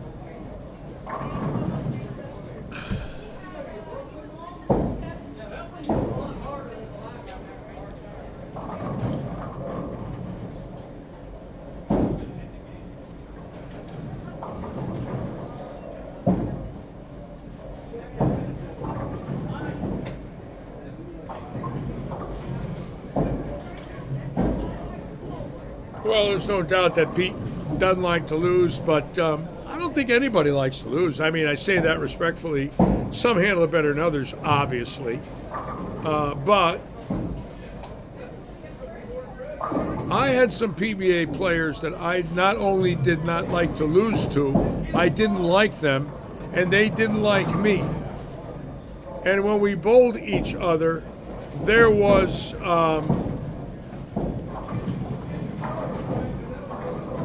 a, trying to choose the right word, there wasn't animosity or unsportsmanlike, but there was dislike. Ed Bourdain and I did not like one another. And God bless Ed Bourdain. He passed on a few years ago, but when I bowled Ed, I wanted to beat him real bad, and he wanted to beat me because he did not like lefties.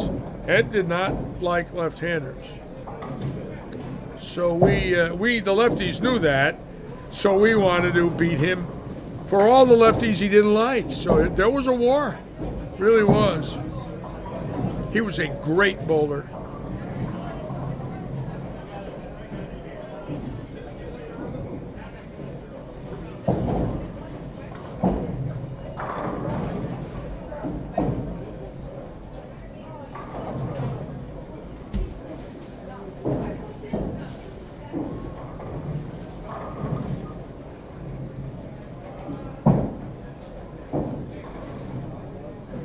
Watch Ronnie Martin on 15. Once a good shot maker. Watch this shot. Just watch. Watch at the line. How's that? See it? See the balance, left foot, see the arm up, stop. I mean, every shot. And that was his son last weekend now, Ronnie Martin III, who was bowled great in all 3 of our events. And that was his dad right there. I'm going to keep the camera on again. Well, Ryan Schaefer now. Ryan Schaefer was a very competitive, great bowler. And Ryan, even when I was out there 25 years ago, I can recall Ryan getting a little hot under the collar with some of his opponents and vice versa. Of course, I haven't been there in 25 years, so a lot of new bowlers are out there since then. But Ryan, fiery, great, and he will be here. Ryan Schaefer scheduled the ball. Very fiery player and a great, great bowler.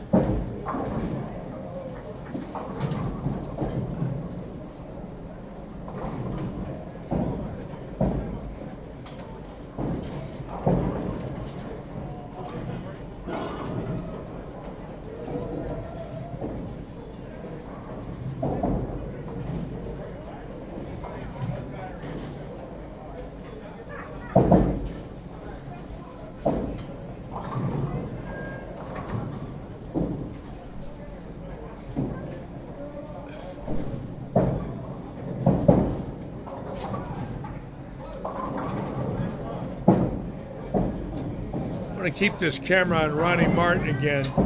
When you talk about balance at the foul line and left leg underneath you, dragging the right leg, and what we call posting.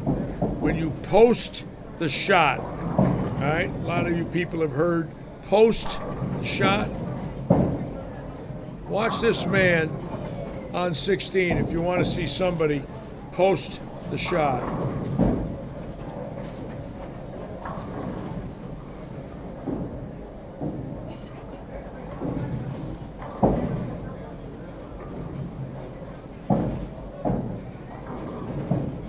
How's that post a shot? See it? They're all the same. Every shot he throws. Very, very good player and a wonderful person, just like his son. They're really wonderful people, the Martins. Friends of mine now, almost 20 years. I didn't know that, Cooper. Don't tell me that, Cooper. That can't be possible. He will only throw a ball with a 5 or an 8 and a serial number? Oh my God. I wonder why he's a little different. Never heard of that in my life.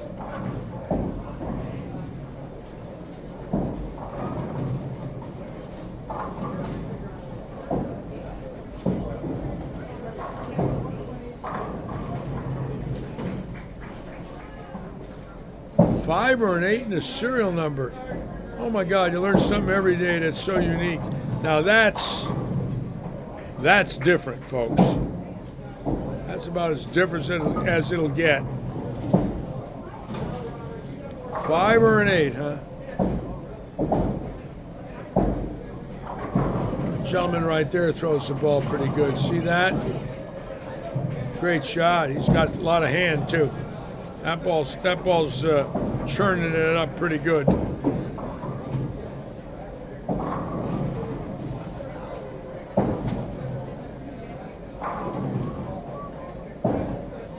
Should have our scores in shortly again.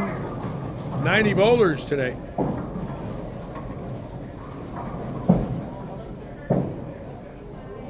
Now the scores are in together, so I don't know the breakdown of over 50 and 60. I'm sorry.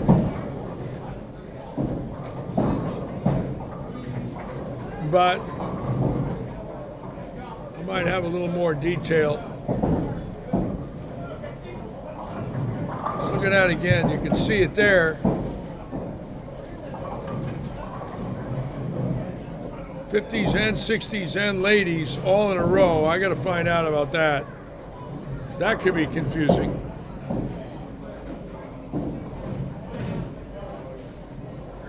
See if I can get Mary in here for a little definition on that. Looks like she's getting her scores ready now.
right, see you Saturday. Come line me up.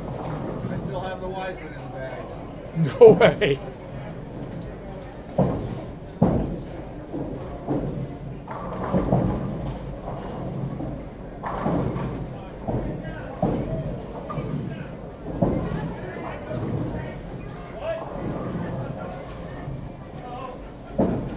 Steve Callior, that's going to be great. Open heart surgery 4 months ago, bowling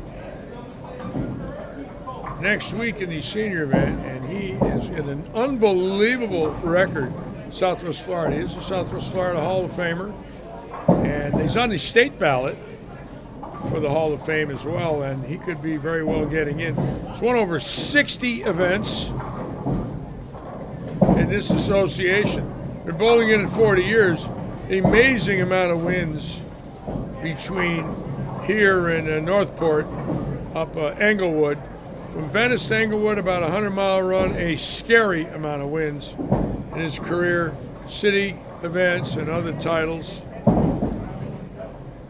It'll be fun to watch. I'm sure a lot of his friends are going to be coming up from Naples. And this will actually be the first time the PBA Senior Tour has bowled here since 2000. I bowled in '99 in the 2000 event at the age of 50 and 51. I was 12th both years. And Johnny Petraglia won both those years. And they were ESPN events. They were live televised. Petraglia winning them both. So the PBA Senior Tour has not been in Southwest Florida in literally, by April, 20 and a half years.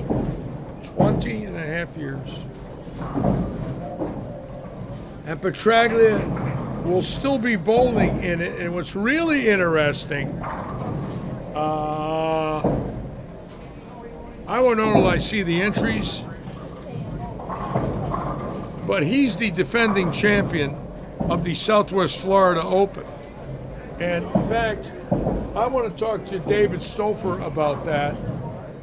Hey, Billy. Do you know, watch this, ladies and gentlemen, I'm going to give Billy Seymour a trick question. Oh, here we go. Are you ready? I'm ready. Where's Stouffer? Way down there. I want you and Stouffer in the booth with me, so go get him. Because I'm going to put you on camera for this one. Get ready. Let's see. Now, ladies and gentlemen, don't tell them the answer. Who is the defending champion of the Southwest Florida Association PBA Senior event? Keep in mind, these are sanctioned, right? So it's in the Southwest Florida Bowling Association is Naples, okay? So Johnny Petraglia is the defending champion. Let's see if these two guys get this one. They might. They might. Let's find out. It's a trick question. I'm going to say to him, who's the defending champion of this event? So let's see if I can get these two guys. Stouffer might get it. He was around back then. But Billy was too young. He was probably about 12. So let's see what happens when I ask this question. Okay, you two are in trouble. Okay. Now here we go. Let me get this camera right. Get Billy in here. Here we go. Okay, you ready? Oh, I can't wait. Okay, the PBA Senior Tour is going to be here next week. Yes, sir. And the finals are going to be held Tuesday the 13th. Yes. Okay. And we're going to have a winner. Yep. Right? Someone has to win. Okay, who's the defending champion of this event? Of which one? Of the last PBA 50 stop? Yeah. That's something you'll have to answer. I already did. I told everybody. We should have cheated. We have a defending champion who won in Southwest Florida in 2000 at Woodside Lanes. At Woodside. In Naples. And he's going to be here. He's going to be here. Johnny Petraglia. Yes, Billy Seymour. Bam, baby. You Let's got go. He should know the answers. He's the manager. Johnny Petraglia is the defending champion, and I'll have him in the booth, and I'm going to say, you know, Hoss, you're the defending champion. He's going to start laughing. He's going to say, Litchie, I'm 74. I'm going to say, I know. 21 years later. 21 years later. How's that? That's nice. That's cool. I wanted you guys to know that. I That's think we cool. got to publicize that day that he is the defending champion. Don't you think so? Yeah. I like it. Yeah, I like it. Yeah, I'm picking up the trophy Monday. Picking up the trophy We Monday. have one made. What are you going to have, a picture of you on it? Oh, hell no. Not me. All right, I'm going to let you guys go. All right. Johnny Petraglia. Thanks for the embarrassment. Yeah, you know, I love embarrassing you. Thank you. Okay. I embarrassed the boys. I got them. I got it right. That's all I know. All right, let's go down the line here. See if scores are in yet. Anything yet? Let's see. There it is. Ron Johnson with 586. Irvine Funk with 554. Angela Rogie bowling well today. Look at that at 549. Jeff Baxter, who's bowled very well here, won one of our events. 541. Kenny Berain is holding his own. Kenny Fraley, Larry Hopkins bowling well. Look at the numbers over 500, folks. So it looks like if you look at 10 bowlers at 503, 20 bowlers at 485, 4 games, oh boy. We're going to have a monster number, folks, today. A monster number. Those scores.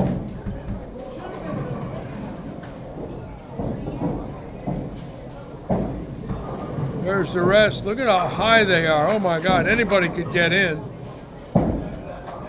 One big game, 1-260, and they're in the hunt. So that's it for now. Let's check brackets. See who's in them there. Look at Art Lennox. Look at Ray Stevens in 18 brackets. That's a lot of money there going into game 3. Let's check the split screen.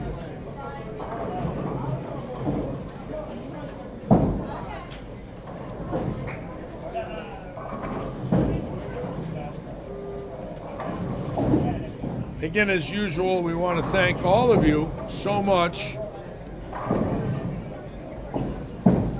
for being with us today on this beautiful day in Southwest Florida.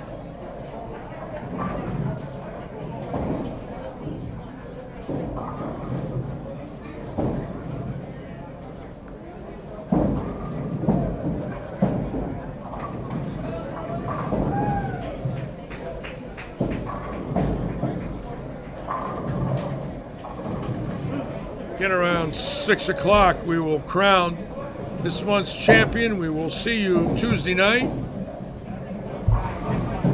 for the Audio Fort Myers League. And I believe, if I'm not mistaken, Tuesday night we hit a milestone of 200 two-day usages of Audis.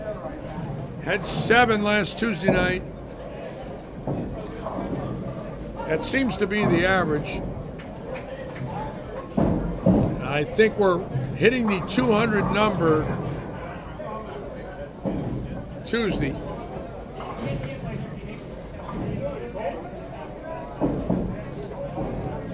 Cooper Gates, Renee Waddell's trying to get on. Is Renee on today, I'm wondering? Thought I saw her name there. I guess some people are having a problem trying to get to the comment section of this.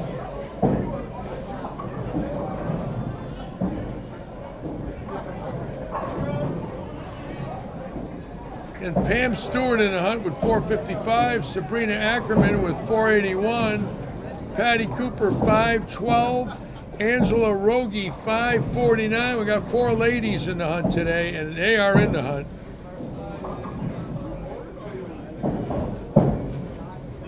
John Soto bowling well at 503. Big scores today here at Lightning.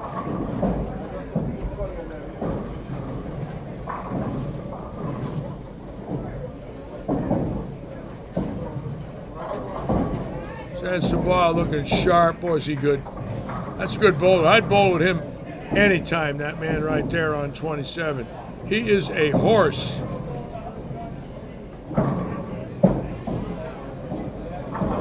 Eric Lounsbury giving you folks a little hint. Top right on Hyde. Got that, Eric. Thank you for your help, sir. Welcome aboard.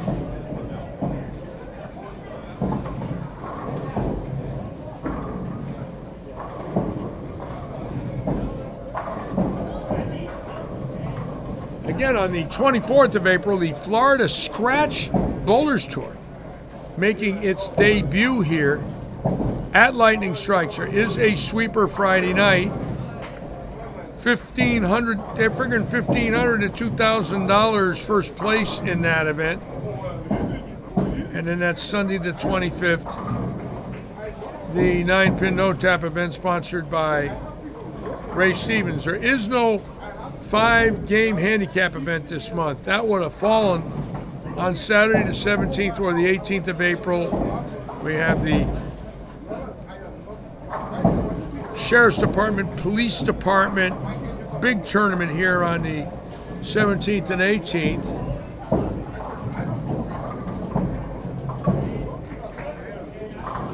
The handicap is coming from all bowlers who have bowled in this bowling center 15 games. When they've bowled 15 games, that's where we get their handicap. If not, I believe it does come from their highest USBC average.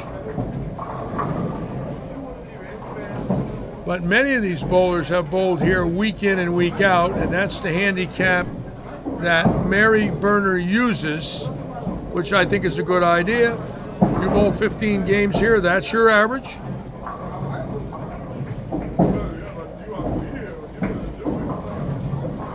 In these events.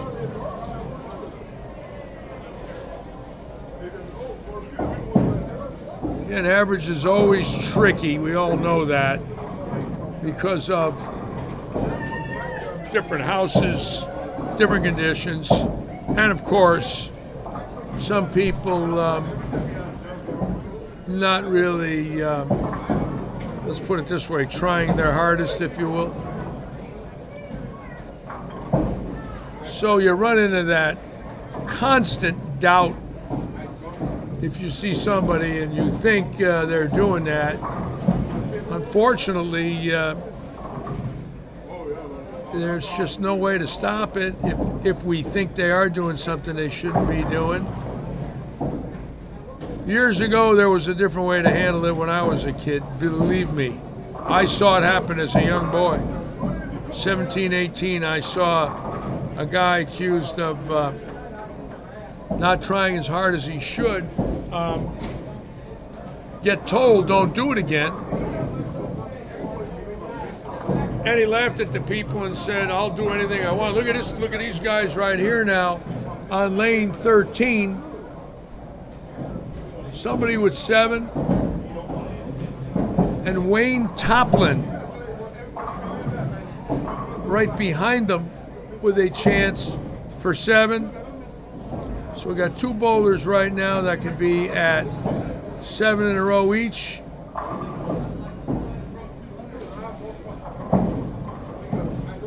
So big scores there. We'll be watching that. Love to see back-to-back there.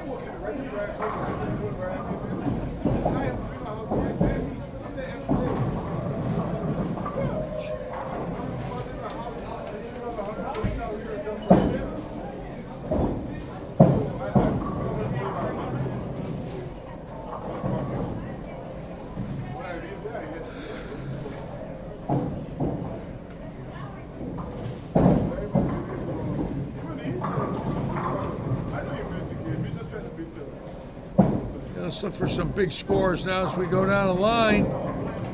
Right now, that one pair, we don't want to miss those bowlers going into the 8th frame. I want to see what we got. Ooh, there's a big game here for San Savoy with 249. And right here, 253. No, that's 188, excuse me. Caro right now can go out for 253. Carlos throwing it good. Good bowler there. I like that. Some of these people got plenty of revs. Believe me, they can still get on it. Look at this pair here.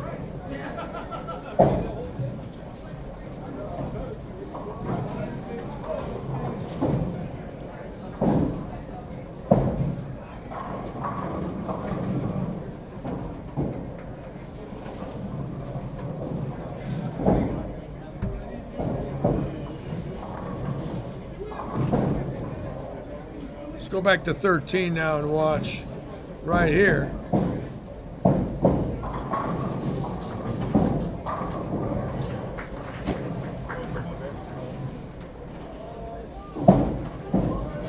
Now, two bowlers with 7. Haven't seen that today.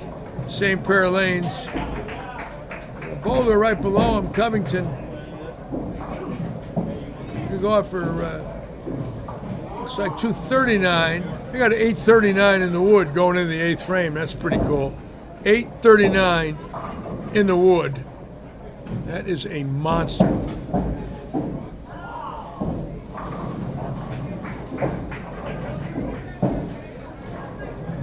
Get in there.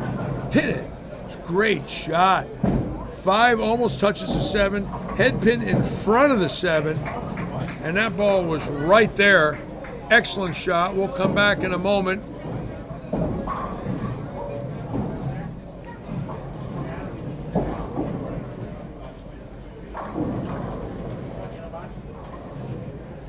And big scores in Game 3, folks.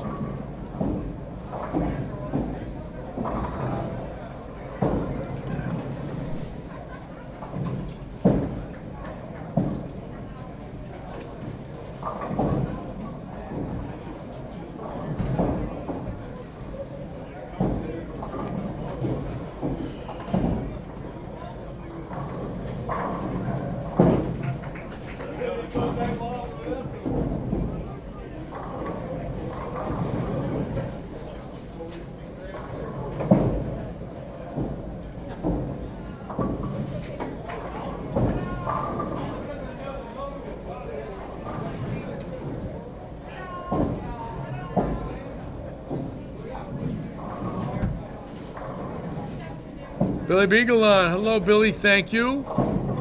Say hello to that big stick for me out there in Sacramento, Billy Beagle. The big stick. Len Nicholson. Known as the Phantom. Mary. Okay, we're going to get Mary Burner in here. I want to get a little information from Mary. Okay. Because I can't see it, tell us about the cut today. How many bowlers in each side? I'm just getting ready to do that, just so you'll be able to see the cuts. I'll be able to see the line. Yeah, we just realized that, so we're putting the cuts in right now. Now they're each going to bowl in their own division in the position round game, correct? The super seniors is a 4-game sweeper, so they're only going 4 games. So 4 games and they're done. I didn't know that. Yeah. Okay, so everybody's, but I didn't read it right. But that's why I'm asking. Yes. So 60 and over, 4 games done. Yes. Then what? And then if the 60 and overs chose to bowl in the other one, which is the... Then their score goes in and they bowl in the position round if it fits. Yes. If the score gets in. Yes, it's the top 1 and 5. Got it. We're going to cut to the top 14. Yes. On the senior 4-gamer. I got it. I can't really remember the cuts. I see Tavia scratching her head. So the 60 and over 4 games are done. But if they entered the 50 side, they fall into the number and they bowl game 5. And I mean, I don't know if yours is showing colors or not, but go to the senior 4-gamer with standings. Yes. And if it does, if they're different colors, I don't know if yours shows that, mine does. That's what I get. Which one are you on? Click on the first one, the senior 4-gamer. Keep going down to the left, right there. There, see the blues? Yeah. The blues are the 60 and over there and the senior 4-gamers. Wait a minute. She just put the cuts in. Okay, hold on now.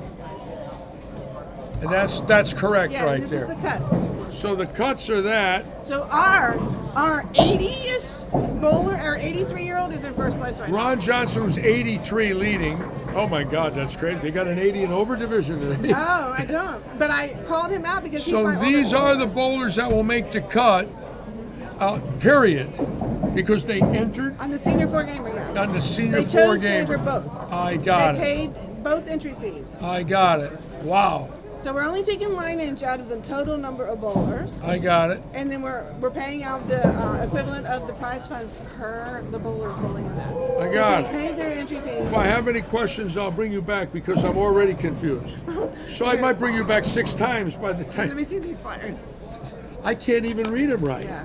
See, Mary's going to give me a lecture now, ladies and gentlemen. Go ahead. I get the this Mary is lecture this free is of charge. The super senior 4-game Yes. sweeper. It Yes. basically is you bowl 4 games, Yes. one pair to the right, Yes. 8 lanes, and the champion will be determined by total pinfall after 4 games. I got it. Then we'll pay them out while I'm getting the I lane got it. assignments for the other ones. I got it. I'm still confused. And this one has not changed. This is the way we've always done it. I got the it. senior 4-gamer. I got it. But this tournament has always consisted of bowlers 50 and over. Yes. So this tournament is only consists of bowlers 60 and over. I got it. But they have the option to bowl this too. I got and it. some of them are, as you can see by I the see it. blues. Ron Johnson leading at Can 83. you believe that? Holy mackerel. How do you lead a Okay. tournament at 83? I gotta I'm go. going to go back to that, folks. Right there, Mr. Ron Johnson leading this event at the age of 83. How's that, folks? Look at those scores scratch. When was the last time you saw an 83-year-old do that? That's serious. Wow. That is serious. Ron Johnson. How about that?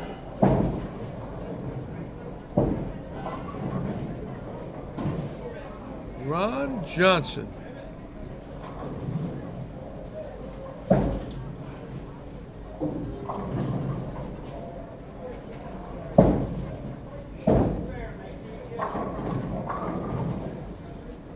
You know, it's so nice when you get bowlers from around the country on this thing. And of course, Billy Beagle from out there north of San Francisco and Sacramento area.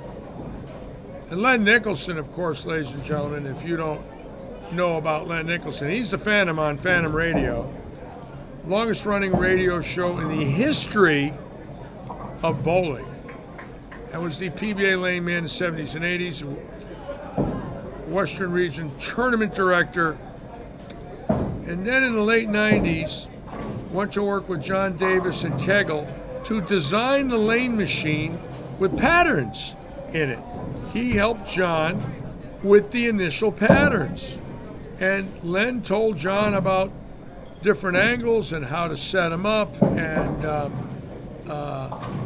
so a lot of you today that know about the sport, know about patterns, should know the history of how it happened. It happened at Kegel with John Davis, Mark Davis, Lenny Nicholson, and Dennis Davis. They designed the patterns. They built a program for the Kegel machines to put down the patterns. So when you're bowling today, believe me, somebody had to be the first to think of that. That was Lenny and John. John, a member of the USBC Hall of Fame. Lenny, a member of the PBA Hall of Fame. And boy, am I proud of knowing those two. I worked for John Davis and I worked with Len Nicholson on the tour. Lenny was also the lane man starting in summer '71 when I was still a touring pro. So, what a history, huh? All right, we're going into game 4 now.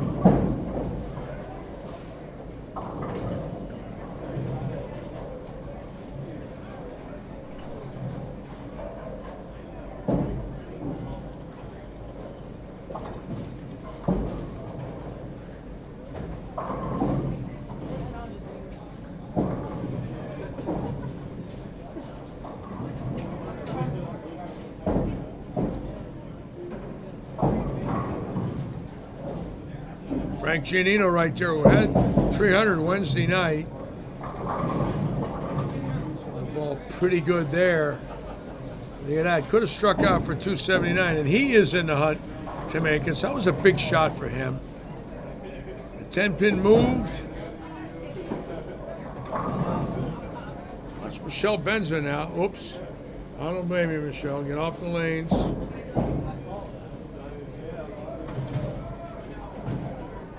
Now, Michelle Benza, the lady on lane 38, won a 40 framer 2 years ago in Las Vegas with Jennifer Dovers. They won a 40 frame ladies doubles event right here.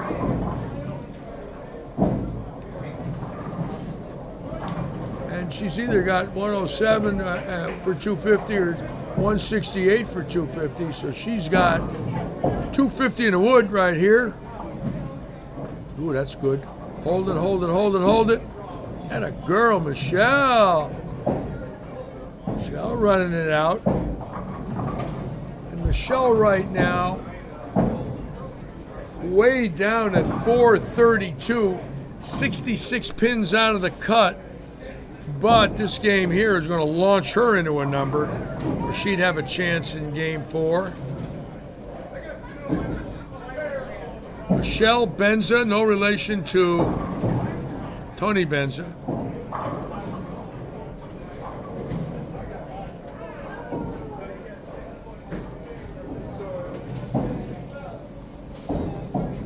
Or AJ Benza. That's the one that does all them crime, all those crime things on TV about the mob. AJ Benza.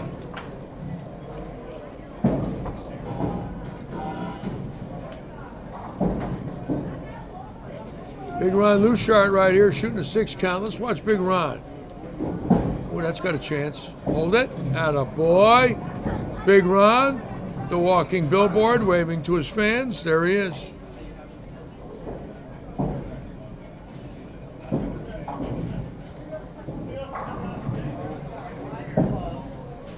All right. Getting a pretty good crowd here today. Lots of fans, family members, wives.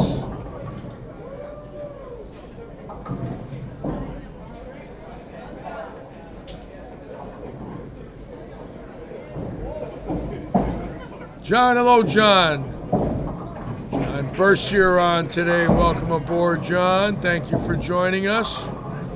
Happy Easter to all of you tomorrow, by the way. Easter Sunday.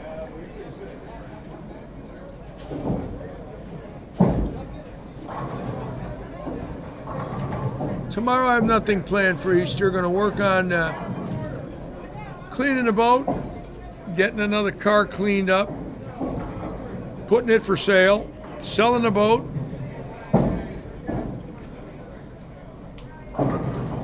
liquidating all the toys.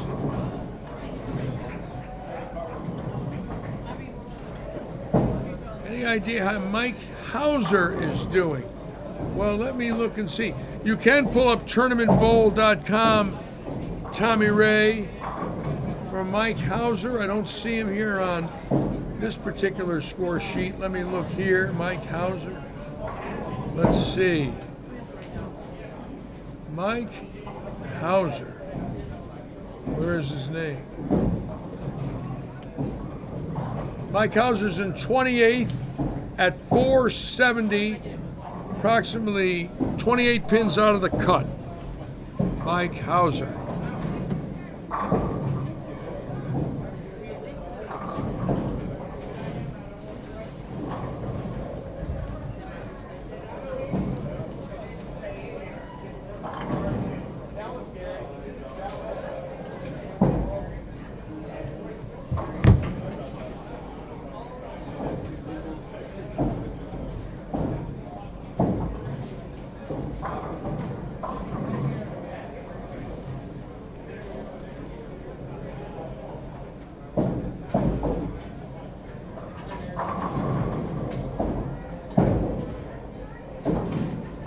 Okay, Game 3 scores will be coming in So the 60-year-olds right now are bowling game 4 for the win. It's strictly 4 games. If they enter the 50 and up to 59, they will be in game 5. If they make the top 14, that's the way it looks. Interesting format, we'll find out.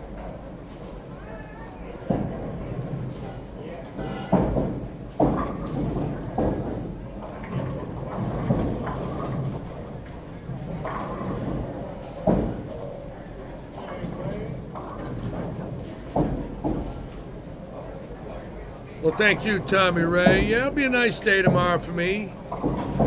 Watch the Yankee game on the Yes Network and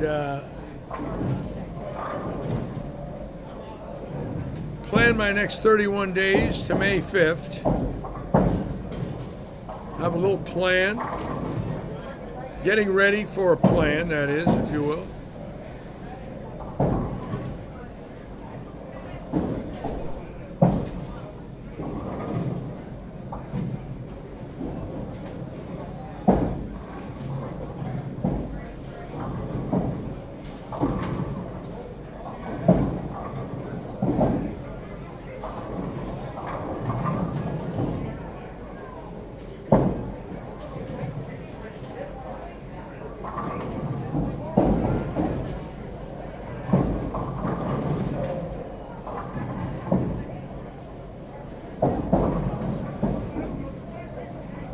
That's Ron Johnson right there. How's that stroke at 83, folks? Is he that good at 83? Can he do that? Oh my God. I'll tell you what. That's wonderful. Ron Johnson.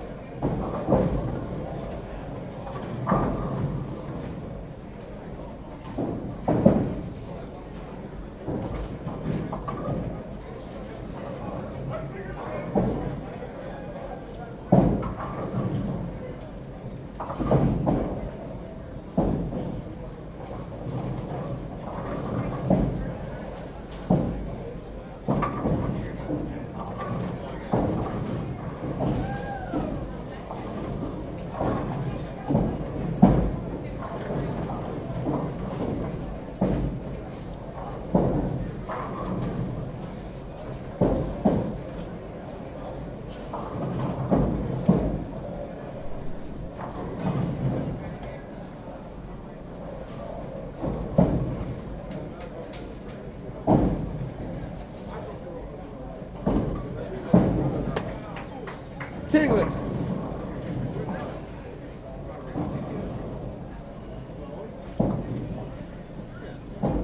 So that means I can't hop on it when I don't drink.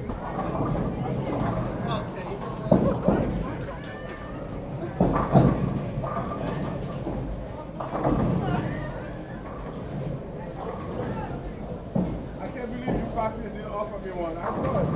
Yeah, witnesses.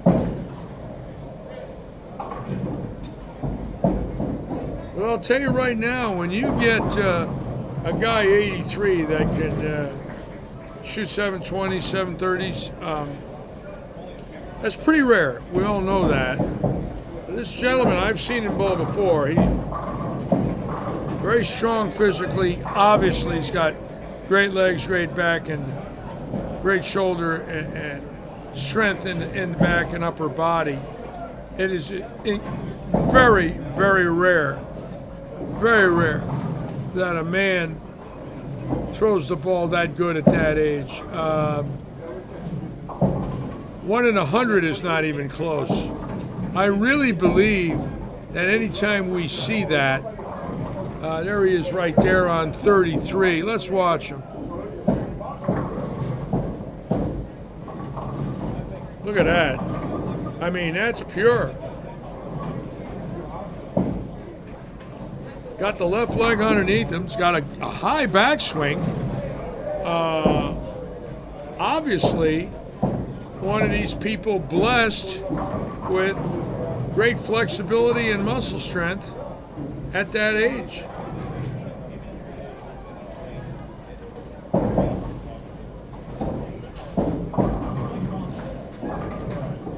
Trying to think who I saw in my life professionally that really had it in their 80s. Sutar was gone, Davis gone, Weber gone.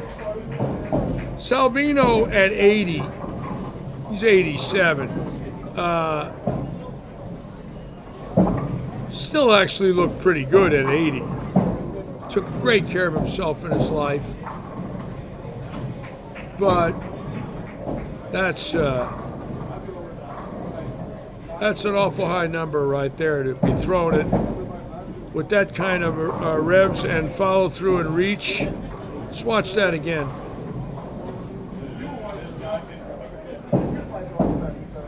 Fascinating to watch it. We all dream of that, you know, to have our body that strong and have that control at 80. Let's see now, let's watch.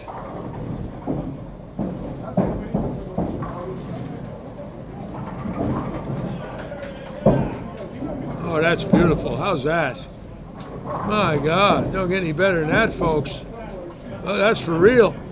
I want to know what he takes for vitamins.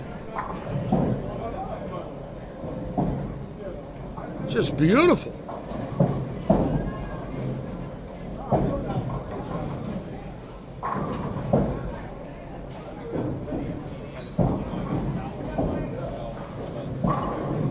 Ron Johnson.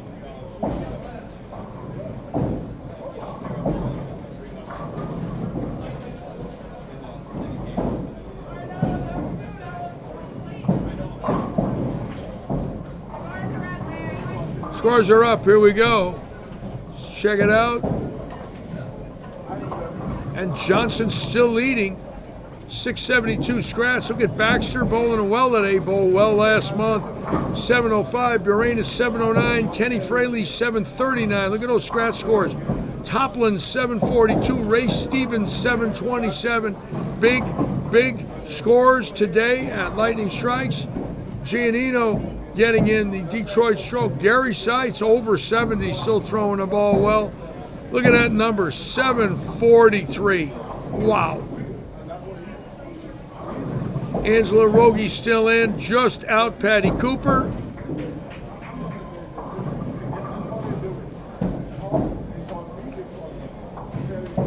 Lou Shart in the hunt, Mike Jones in the hunt. There they are, Hopkins, Jones, Rosenfeld in the hunt, throws the ball great. Joe P. in the hunt. Mike Hauser in good shape. Michelle Benza with a chance, most definitely. Harry Cockfield in the hunt. Look at Ray Sansavoy, 690, great bowling, no handicap. That's the problem in these events. If you don't have the wood, you don't have much of a chance. Look at the difference. 672, 831, 630, 828. 705, 822. You've got to get some wood. There's the numbers. Great to see. Let's check brackets. Who made the money? Let's look at payouts. Ray Stevens, 275. Nice 3 games there. Lou Shart, $170. There's the bracket money. Pot money. Kenny Buranus with a little dough. Look at that. Ron Johnson, Buranus.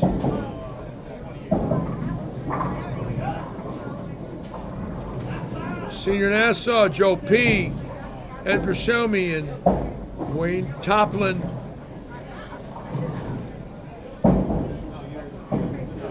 Lots of extra money out there. Look at the 60 plus. Buranus, Johnson, Buranus. Wow.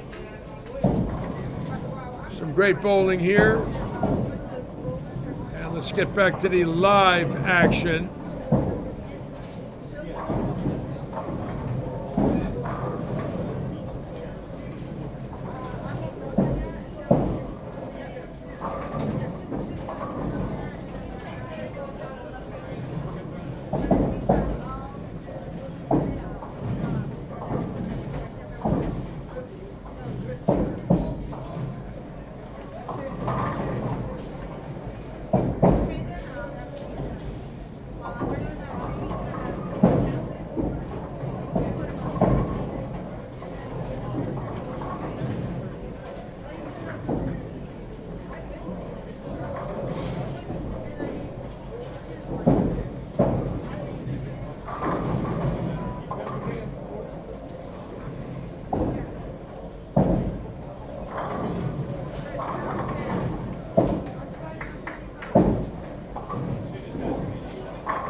going to be doing, Mary? When we cut for the senior 4-gamer, Yes. we're going to do the 5th game cut, and we're going to be lanes 19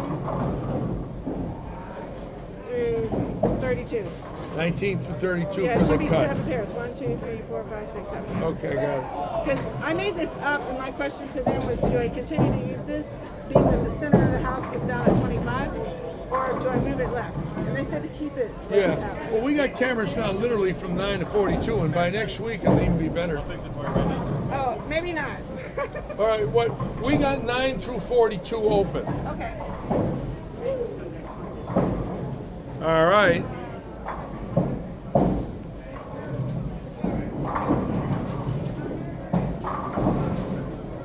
So let's go a little close up now and see who's making a move.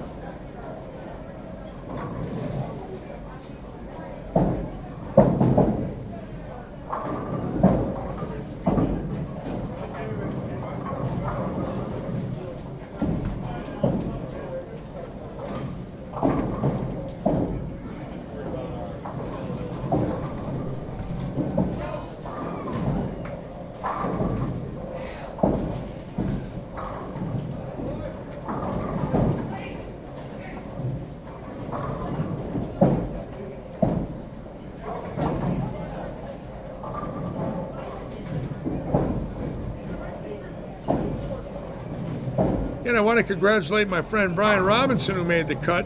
Most of you folks watched B-Rob on our live action for a few weeks and our scratch tournament in February. And B-Rob did make the cut in the Masters, went 1-2, won a match, and went in both EJ Tackett, went in the loser's bracket and lost that match. But it was the finals, and we were happy to see that for Brian Robinson.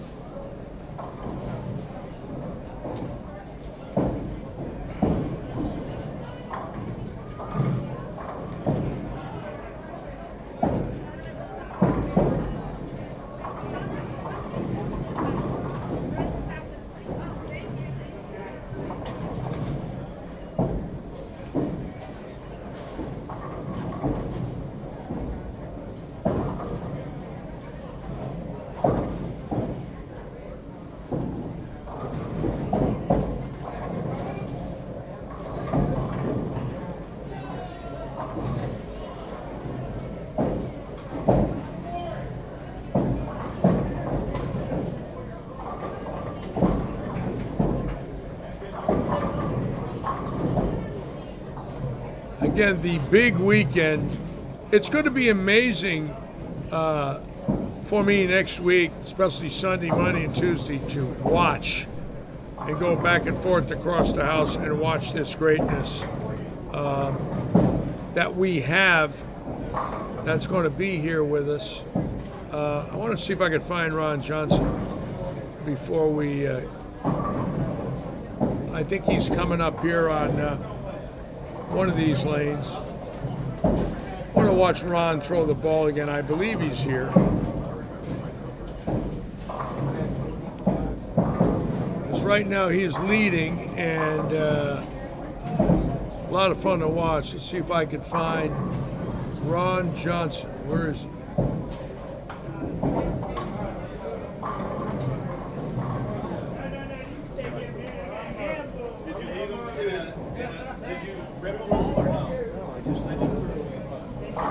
No. 83 years old leading.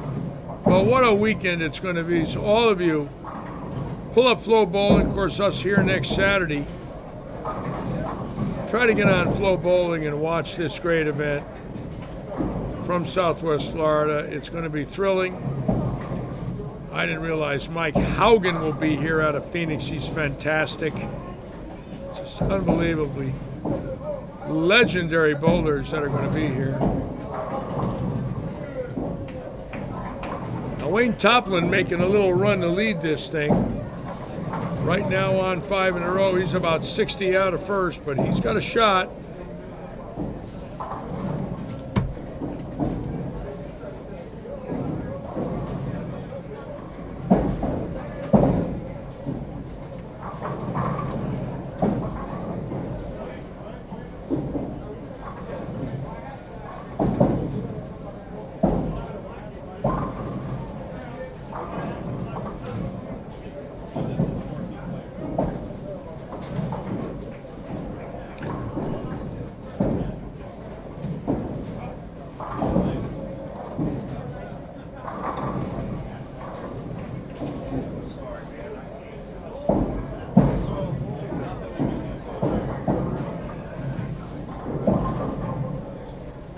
like Johnson slowed down a little now.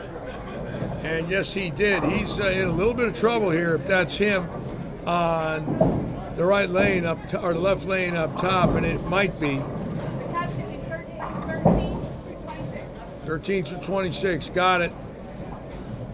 Cut will be on lanes 13 through 26. That way the 1 and 2 seed is right in front. Yes.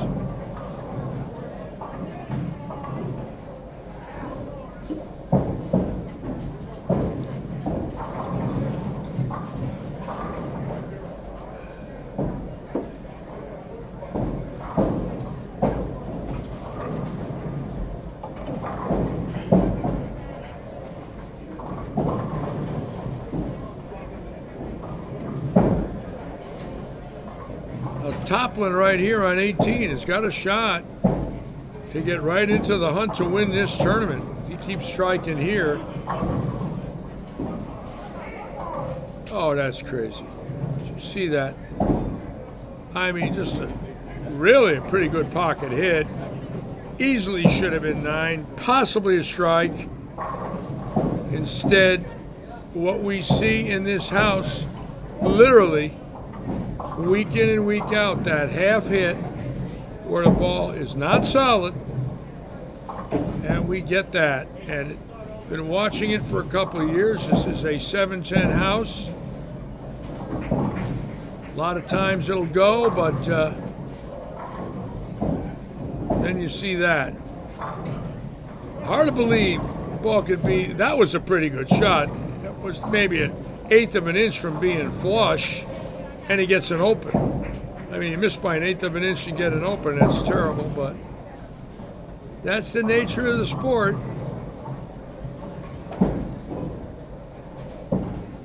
One thing about golf, when you hit the ball, it goes in the center of the cup, it stays in. In bowling, you hit the pocket solid, you get an open frame.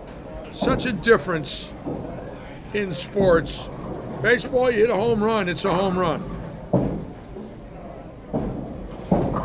Bowling, you throw the ball perfectly, you get an 8 and 1. Unbelievable.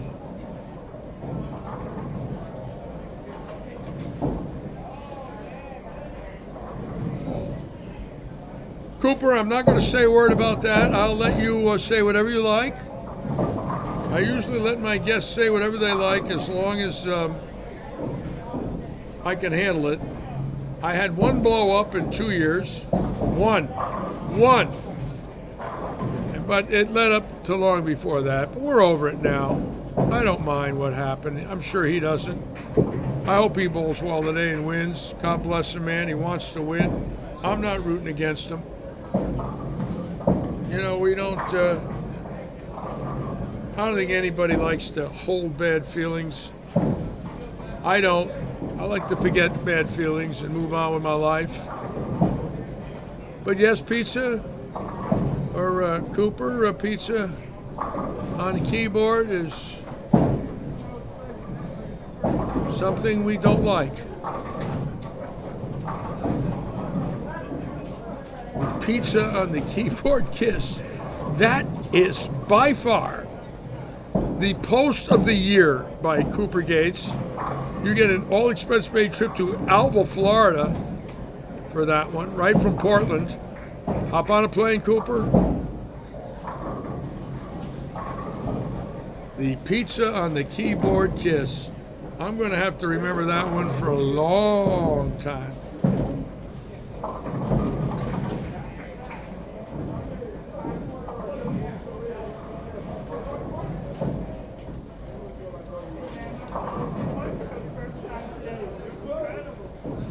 All right, they're winding down now. Scores are going to be coming in quickly.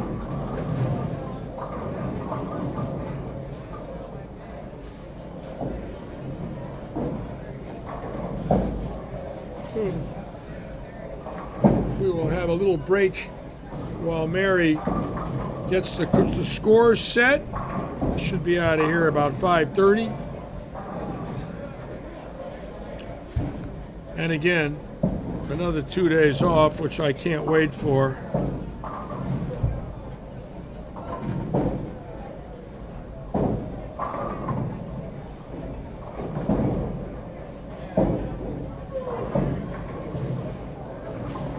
Again, a very nice group on today. We want to thank all of you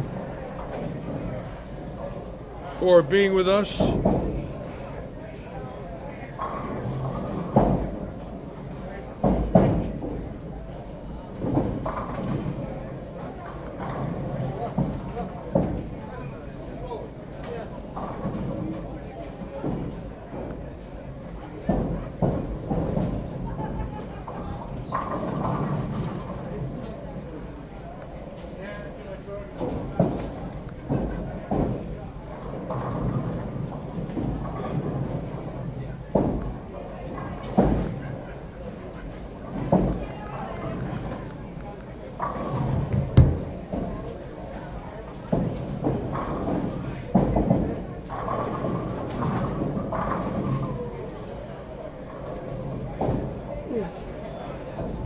Right here, the Bammer on 19 making a little run at him here. Let's see where Bam Barron is.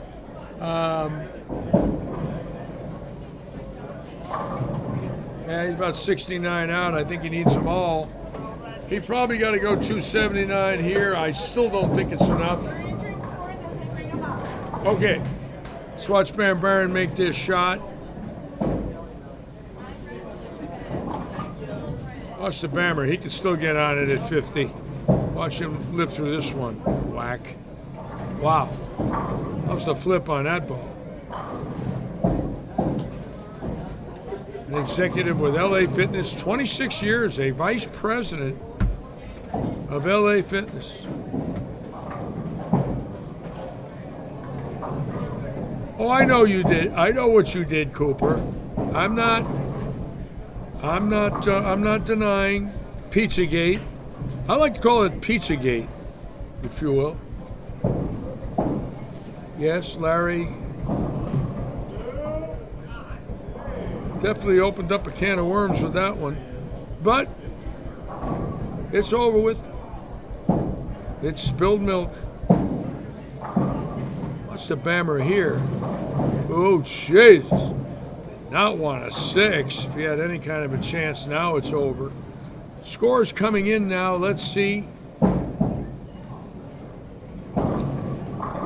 Again, a lot of the number's going to go up enormously. Don't look at Sabrina Ackerman at 911. I don't think that's going to make it. San Savoy 888 scratch. That ain't making it. So we'll go back to the split screen here.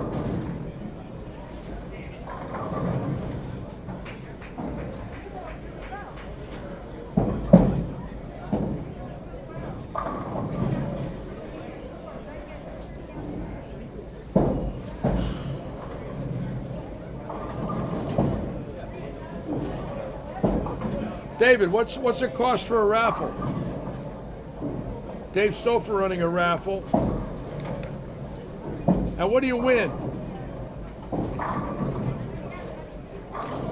There's all the information. Dave is running a raffle today. Signature pin, 4 passes for 3 days. A table for 5 during the PBA 50 event. 4 entries into the Pro-Am at $5,000 sponsorship. And 1 ticket's $5, 3 tickets is $10, 10 tickets is $15, 20 tickets is $20, and 100 tickets is $50. Boy, what you'll win though is crazy. A lot of people buying it. Somebody's going to win a table, the whole bit.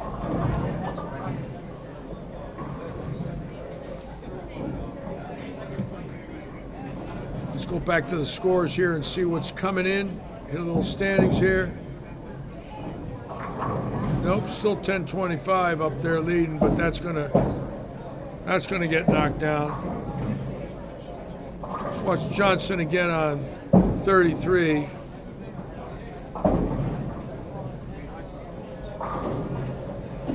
How's that shot? Wow. Is he that good?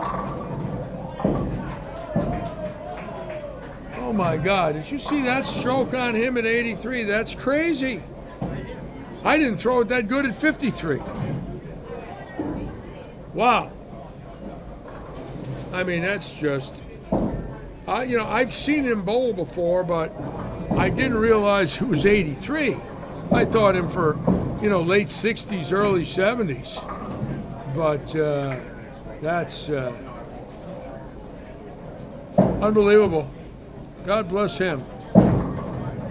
I think we should all wish for our bodies to answer the call like that at 83, huh?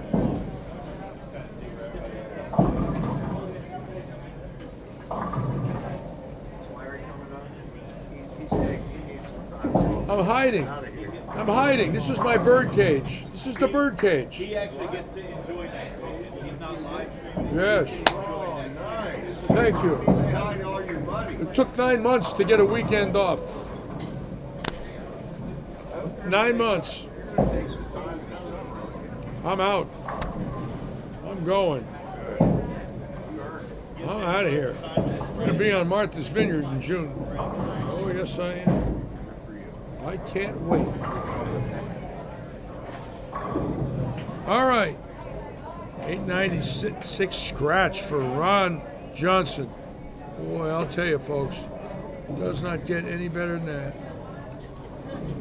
Nope, nothing new yet. Okay, scores are coming in.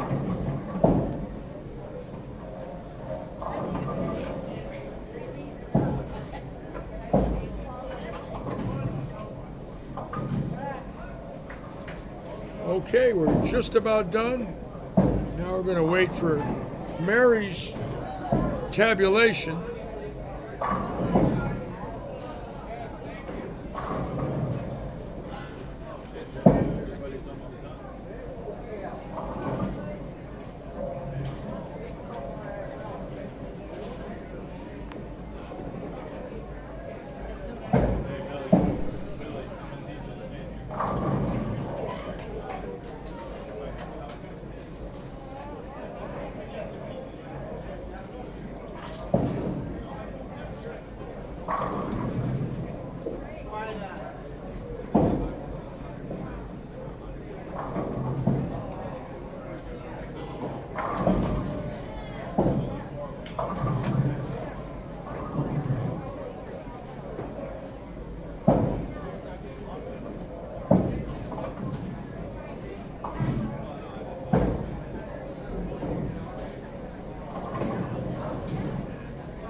You know, when you think of the great bowlers in our sport,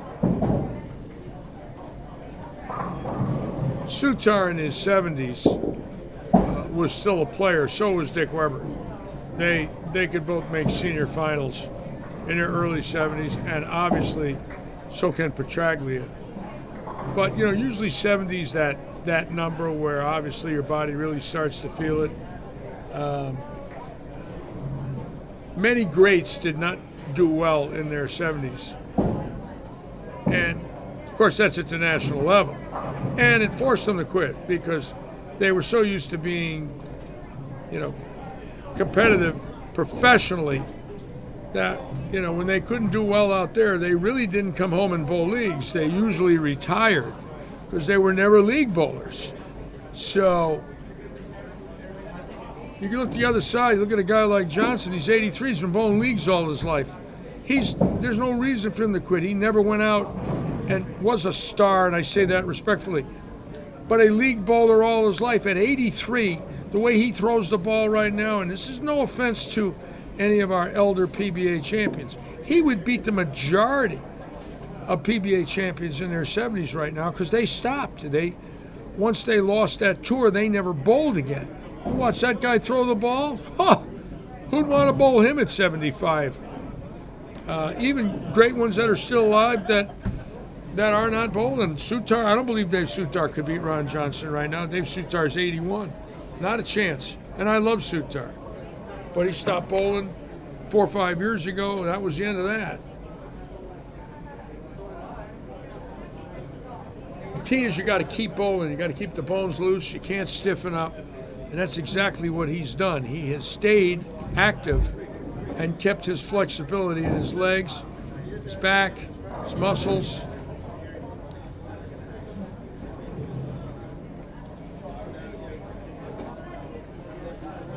So let's see what happens here now as we get these scores to come in.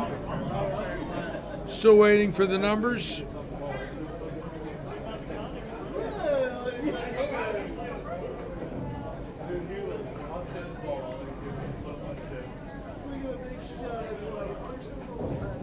We do have a chance for a couple ladies. Right down here, Patty Cooper and Angela Brogy definitely have a shot at it. So we'll see where they are.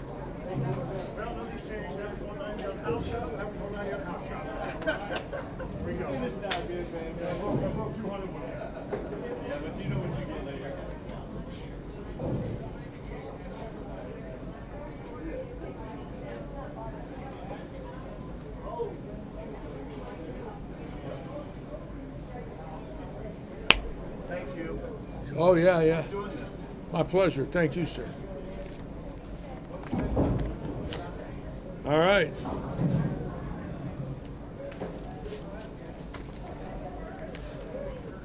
How many more frames they got down there on 41 and 2? 41 and 2. Let's put the spy in the sky on them. They're in the 7th. No announcements. If you catch somebody in their 3rd step, you're out of luck. Yeah, it's Robert's pair. Oh,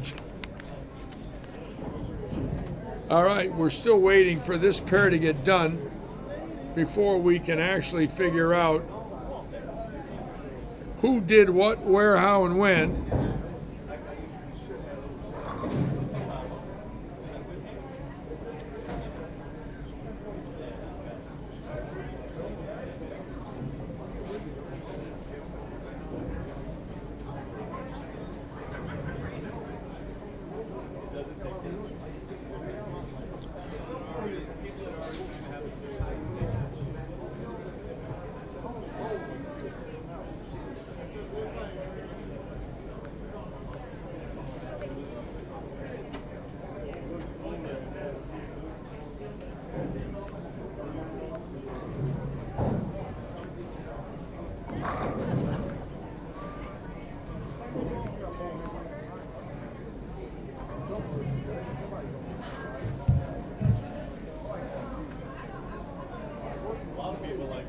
Check the scores again, see what we got. If anything came in, let's see.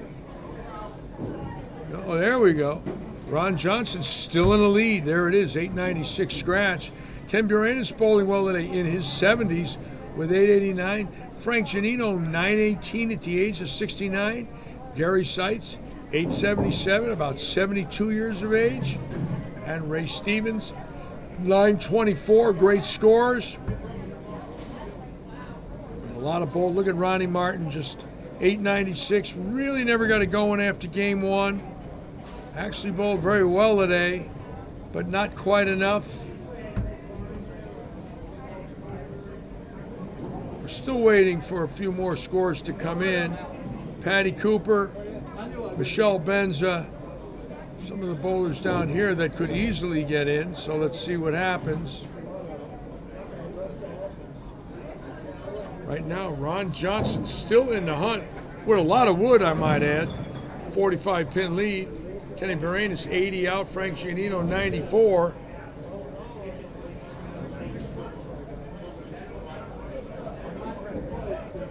And interestingly enough, bowlers over the age of 60 in the top 14 as we speak. 1, 2, 3, 4, 5, 6, 7. 7 over the age of 60. 2 ladies, and 5, 59 to 50. Interesting. Another little stat.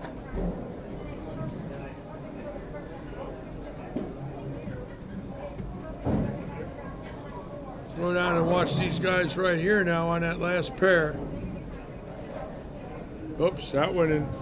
That went in the Windsor Locks Canal like one of my balls in '66.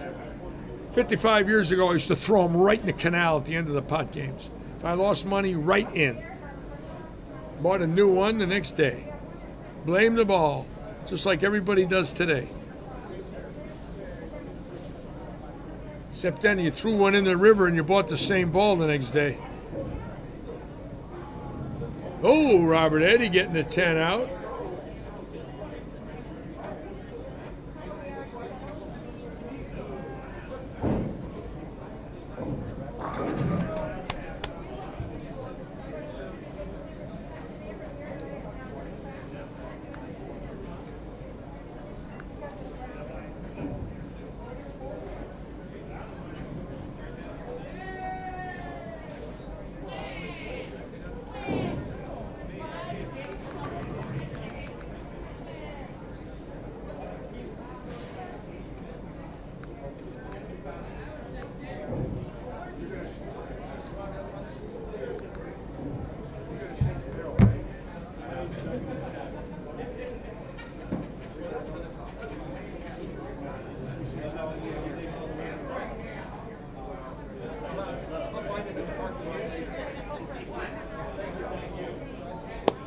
Big Ron Luchart finishing up.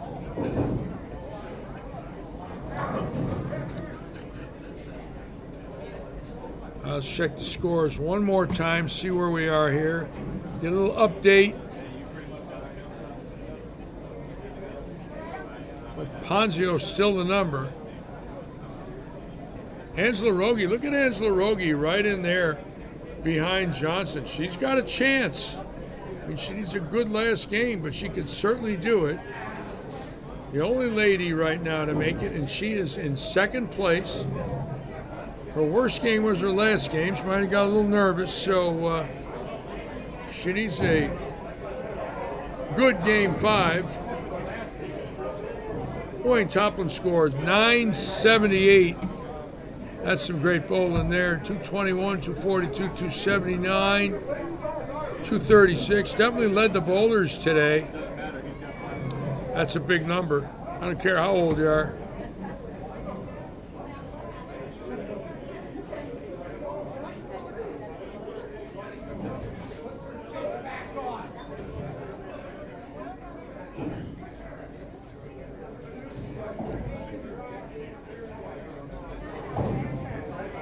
Ball.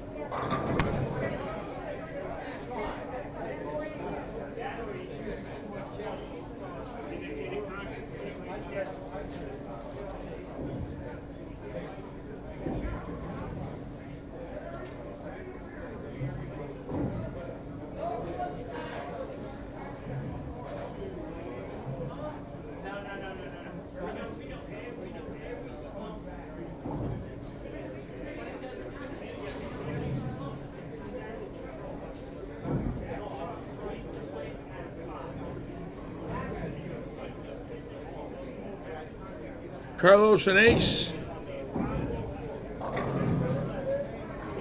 Yes, had a 3-dotter get wedged in the Windsor Locks Canal in '66.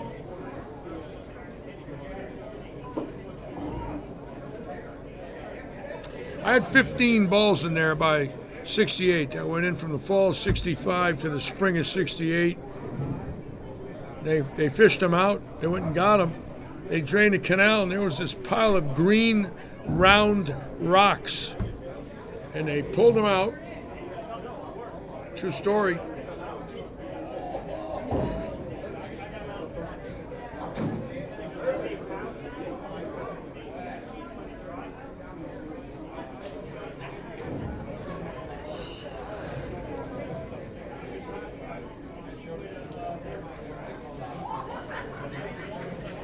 Okay, Robert Eddy finishing up. Let's check the standings one more time here.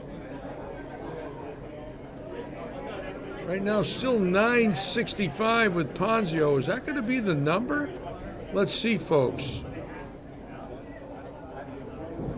Baxter might have a shot. It looks like. That looked pretty good from down here. It looked like there's still a few. Robert Eddy in last place. Oh, my God. But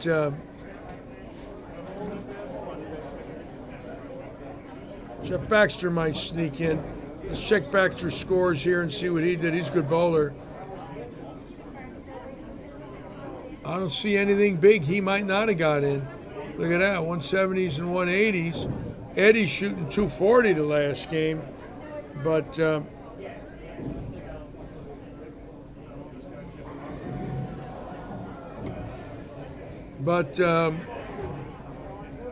standings here, it could be Ponzio. If he gets knocked out, and one of those knock him out, it would be Kelly.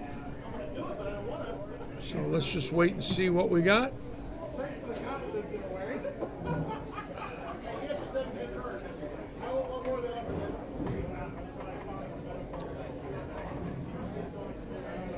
JC, Robert's the boss. You don't tell him anything, JC. If you tell him hurry up, he might tell you hurry out. I'm in trouble.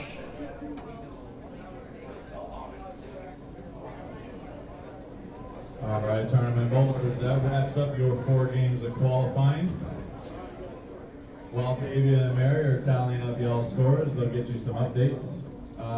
We'll get this raffle going. I'll draw a ticket in about 5 minutes. So for those of you who don't know, we're down here by the Bud booth. We got bowling pin. It's a signature. They can get signatures from the PBA 50 pros. 4 passes to the PBA 50 event. A table for 5 during that event. 4 entries into the Pro-Am, which includes a $5,000 prize fund sponsored by Audi of Fort Myers, and your choice of either Black Widow 2.0 or the WebMB. And the reason we're doing that is because the PBA 50 is sponsored by or presented by Hammer. So make sure you guys come see me. The tickets are 1 ticket for $5, 3 tickets for $10, 10 tickets for $15, 20 tickets for $20, and I have 4 strips of 100 tickets for $50. Along with it, we're going to go ahead and throw $50 cash into the bucket too. So anyone that's interested, there's also a $50 cash prize included with all of that as well. Once again, we're up here by the Bud booth. Come see us. All right, here we go. Going to be interesting. That's a heck of a deal there. You win that thing, my God. The only thing you aren't winning is a house and a free trip to Vegas. It's a hell of a deal. Sign me up. All right, let's check the standings, see what we got now. Right now, Ponzio, oh, there it is. Look, Ponzio got knocked out. How about that? Ponzio got knocked out. Wow, who went in? Jeff Baxter went in. Check that out. Wow. 970 is the number. Scott Kelly sneaking in with 168 his last game and somehow made it. What a break. Look at Kenny Fraley's games. 215, 67, 57, and also 167. So some of the bowlers had terrible last games, but had enough to get in. But look at Ron Johnson, consistent at the age of 83, leading it. He's going to be bowling Angela now in the position round game. 30 bonus pins to the winner. We will give you the super senior standings right here, and there it is. So Johnson winning the 4-gamer. This is exactly how the 4-gamer went. Okay? That's it. 1 through 8, no position round. There it is. Those are the cashers in the super senior event. But this is the regular event, and they will be bowling 1 game position. How about over 70 singles? Look at that. Look at those numbers. Johnson and Buranus. Look at the guys over 70 in there. I didn't realize that. That's interesting. How about the 60 plus? Ray Stevens with a little money. Senior Eliminator. Toplin winning that.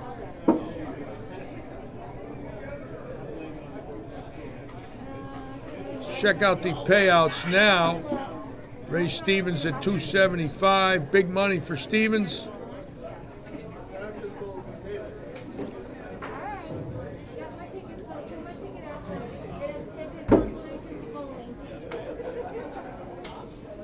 All right.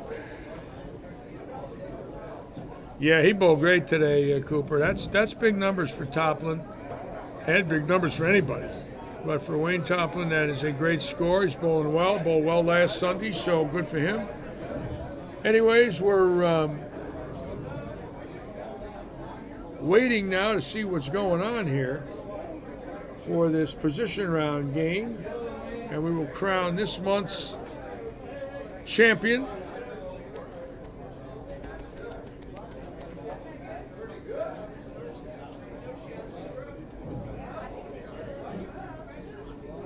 And again, I just want to check the standings one more time and go to the senior, super senior. Look how great the guys over 60 bowled today. Ace Chavis, we got Ace's score 854. Look at Joe P, 909. Ray Stevens, Art Lennox with a lower score, big handicap. Look at Seitz, Giannino, Buranus, Ron Johnson. That's really good bowling, crossing pairs. Good for them. Good for them. We are hosting several events in the next 2 months. We will not be running the tournament till the first Saturday in June.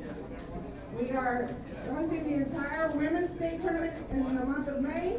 The only only weekend of that month that I'm going to run anything is the second Saturday is the handicap bar gamer, and the second Sunday is my 9K hotel. Otherwise, there is out. Okay. Cool. All right, I'm going to announce who is going forward on the senior four gamer. We're kind of in the top 14. On lane 19, in first place currently is Mr. Ron Johnson. On lane 20, second, Angela Rogie. Wow, Angela Rogie. Third, Urban Funky. On lane 22, in fourth, Jeff Baxter. On lane 17, in fifth place, Ken Bayres. On lane 18, sixth place, Wayne Toplin, sorry. Lane 23, seventh place, Mike Sotor. Lane 24, and eighth place, Ellen. Giannino. Ellen. Lane 15, ninth place, Gary Seitz. I don't want to hear it from you, Gary. Lane 16, 10th place, Ken Bailey. Lane 25, there was a three-way tie. So on lane 25, in 11th tie is Patrick Cusino. Lane 13 is Tony Trinidad, who's also tied for 11th. Lane 26, also tied for 11th, is Ray Stevens. And finally, on lane 14 is Scott Stone.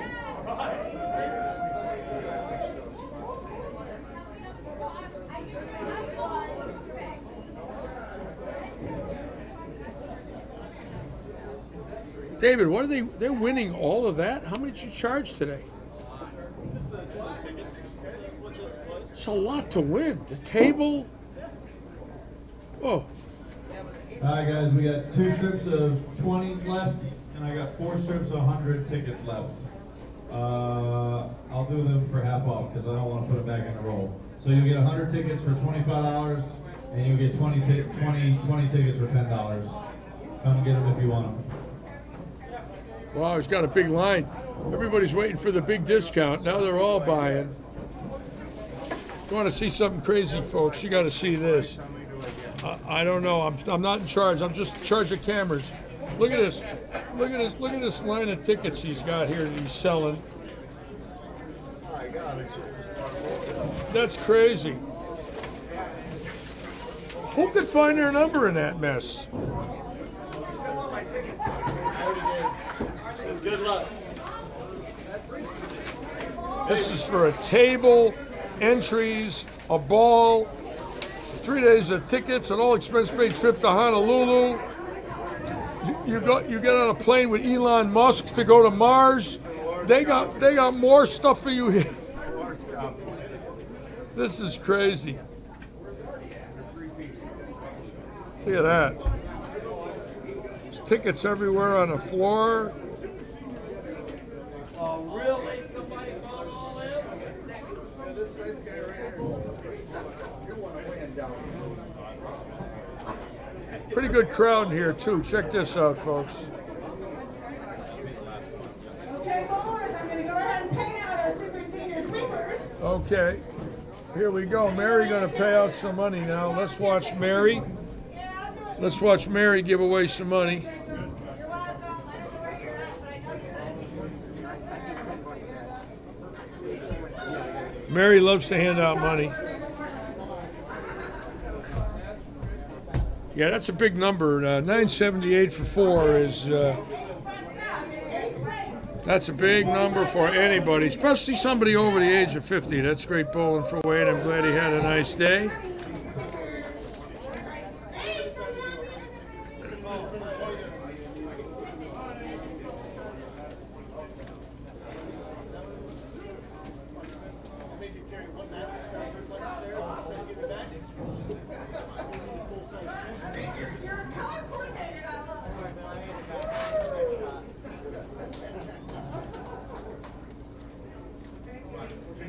All right, in 7th place, receiving $65. I forgot to announce Ace's score. It was 902.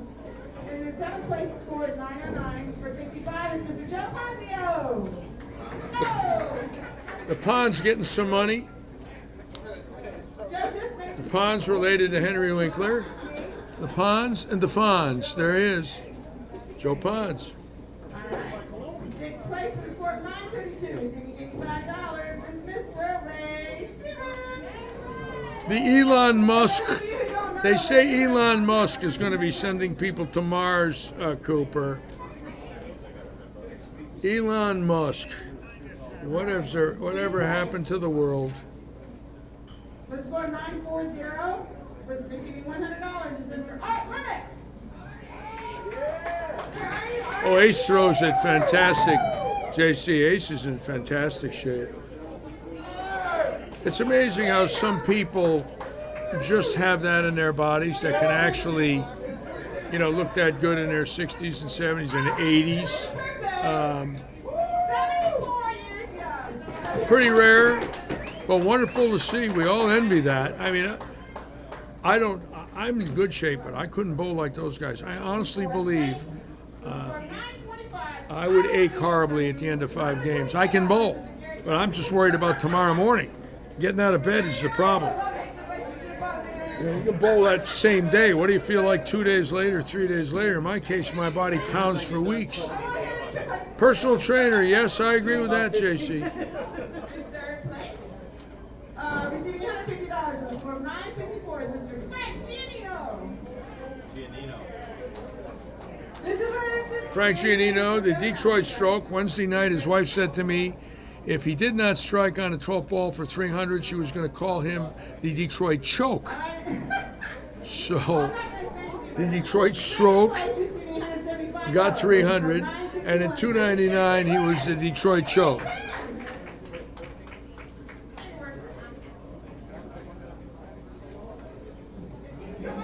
every single week, too. And today's champion, receiving $250 with a score of 1,036, the oldest competitor in the field, Mr. Ron Johnson. Ron Johnson win the 60 and over, folks. This is what Super Senior Bowling is all 83 years old, winning the 70 and over.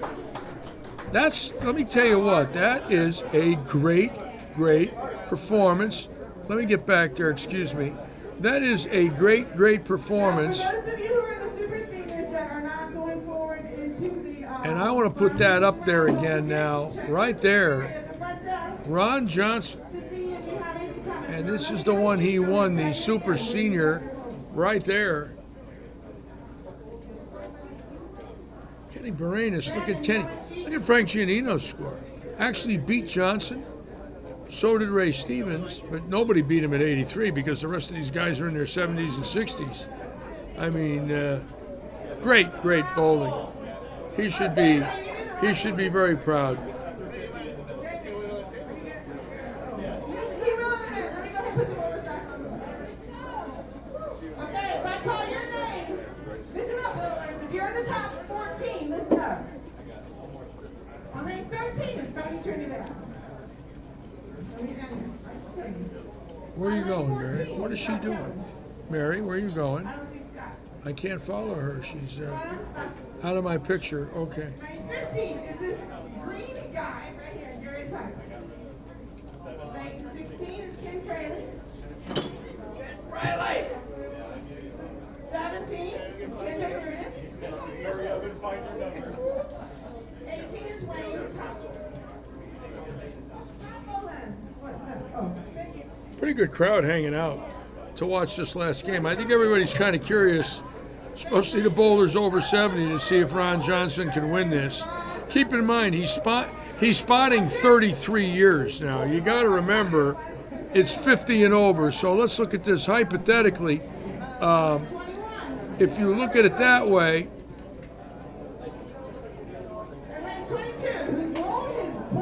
he's spotting 33 years. Jeff Baxter might be 50. He's pretty young. Toplin, I think, is early 50s. Kenny Fraley is early 50s. So there's a man spotting 33 years to the field. That's unbelievable. They ought to give him an extra 10 pins a game just for that. That's unbelievable. Wow, yeah. Yep, my last trip. We're going to draw it.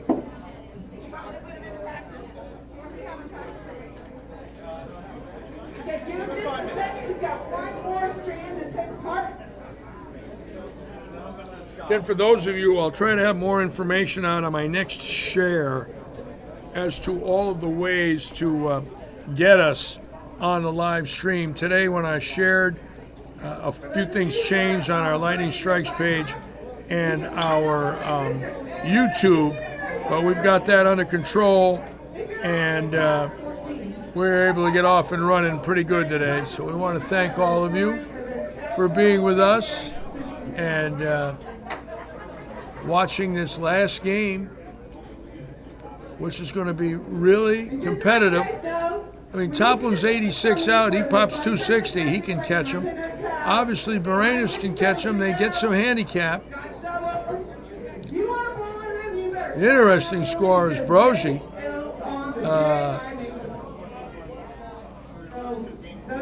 The only bowler to make the cut, not averaging 200, one pin under. Oh no, Irvin Funk right behind. But both bowlers do have a chance to go around Johnson. He bowls 170, 180. They can blow by him. So it ain't over yet.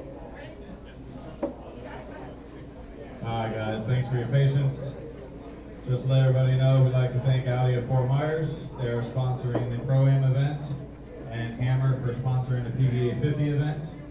Thank you all for best of luck to everybody. $50 cash as well as everything else. You go ahead. If you guys have any complaints, this is Billy Seymour. He's our general manager here. So, Who'd you all pick? right, guys, 944-3701. 701 is the last three. 944-3701. 701. Who's got it? 701. Going once. 701. 30 seconds. Nope. Even though we sold 2,000 tickets, you got 30 seconds. 944-3701. 701. Who's that? Gabe? Wow. No, it's good. All right, congrats, Gabe. All right, baby.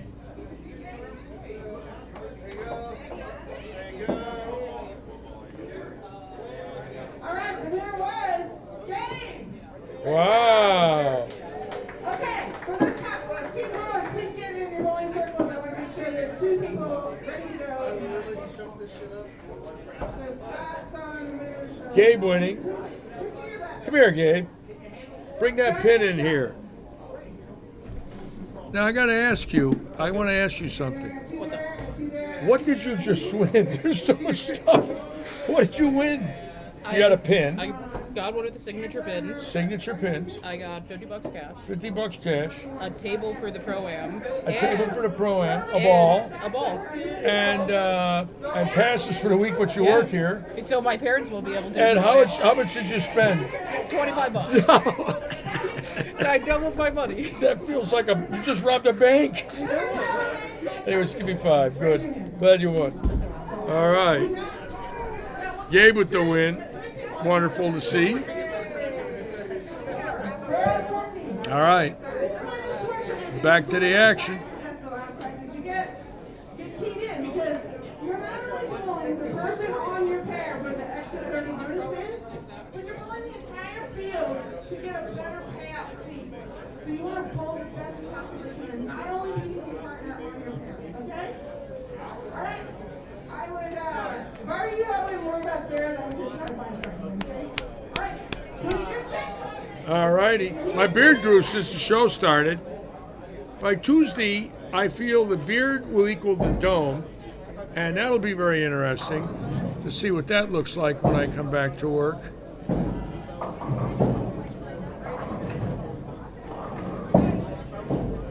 Now the bowlers 1 and 2 are on 19 and 20. And again, let's watch right here.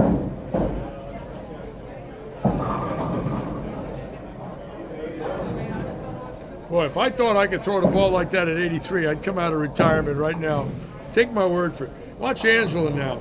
Angela's got a shot at this.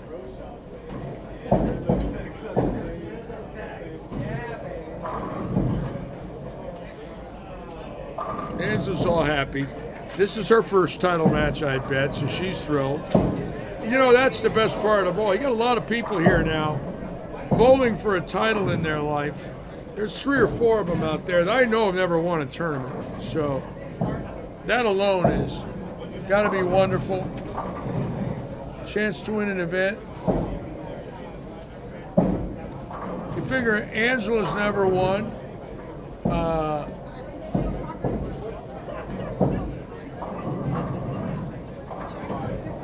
Probably 1 or 2 others in there. Maybe Angela might be the only one. Then again, she might have won something in the ladies' division. I don't know. But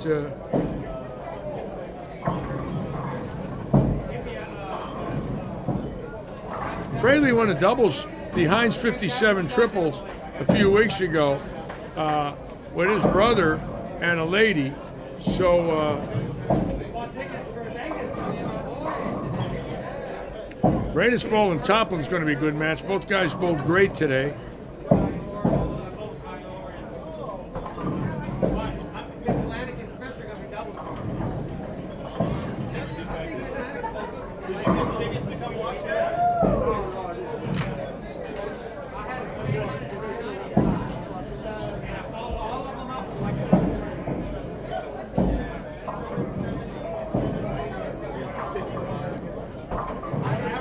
Here we go. Practice is over. Action starting. We're going to keep the camera right here for now. Watch the top bowlers on these pairs. We might move it like this to 13, and this to 21 through 24, and then this 17 through 20, something like that, just so we can try to show you the top 8 bowlers. Now, Toplin really bowled well. I just want to check this one thing out real quick. Look at Toplin's last 2 games, 279, 236. So obviously he's bowling very well.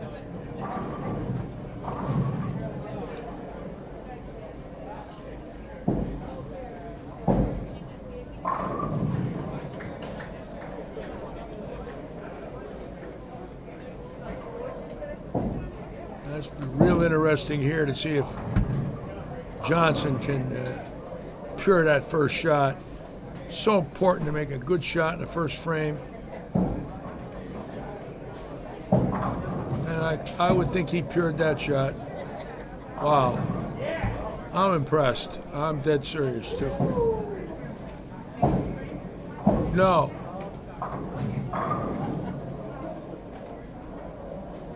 Kenny Fraley started with a strike.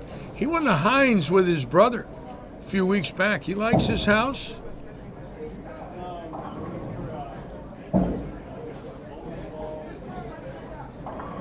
I think he had 300 that day, too. Pretty good shot there. All right, now.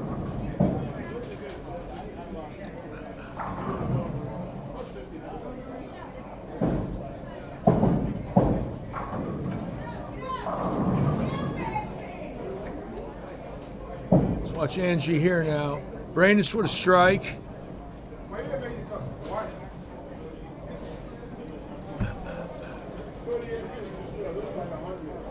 Got a good crowd watching, about 50 people watching today. Interesting. Hold on, Angie. Did not want to do that early. See, that could be nerves. You take a new bowler or somebody never been in this position, and there's got to be some nerves. There's an audience watching them. You know, it means a lot to them to win. She goes baby split, misses them both. And that just could be nerves.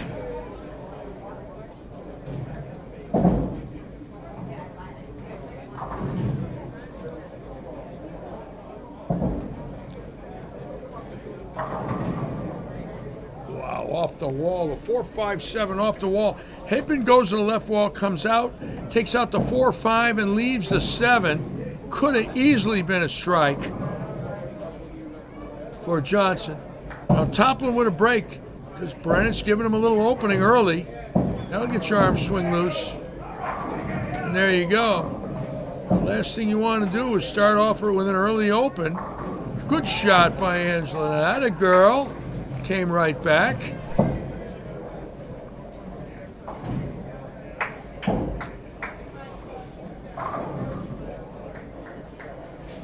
Oh, was that Fraley's son?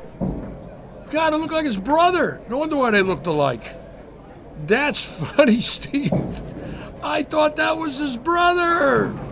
Oh, my God. And Toplin all of a sudden with a double. And he could be dangerous on this shot.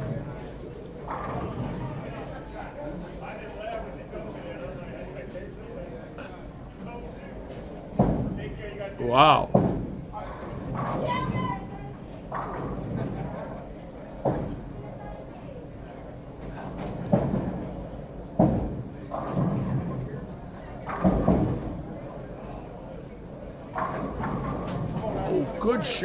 Good shot by Angela. See that 6 right around a 10. So she's put 2 in a row in a pocket. And that's what you've got to do. Now she's got a tough thing. She's got to make a 10 pin. And again, we all know what that means. When you have bowled for a title, sometimes, you get a little tight, make a mistake. Let's watch Johnson here, who did hit the pocket on his second ball. It was a great shot. Could have carried that last ball down that 7 pin. Rips the rack. Oh boy, he looks great. Right now, Toplin, though. Toplin with a hot hand, having won last Sunday, and today bowling 978. Could easily get in there because Berenice is in trouble and has left the door wide open. And Bogie making the 10, and that's big for her. Ken Fraley was bowling with his son. God, they look like twin brothers. No wonder why they looked alike. I just had no idea there was 20 years in between them. That was with you? Was that with you, Steve? Weren't you? No, that was somebody else.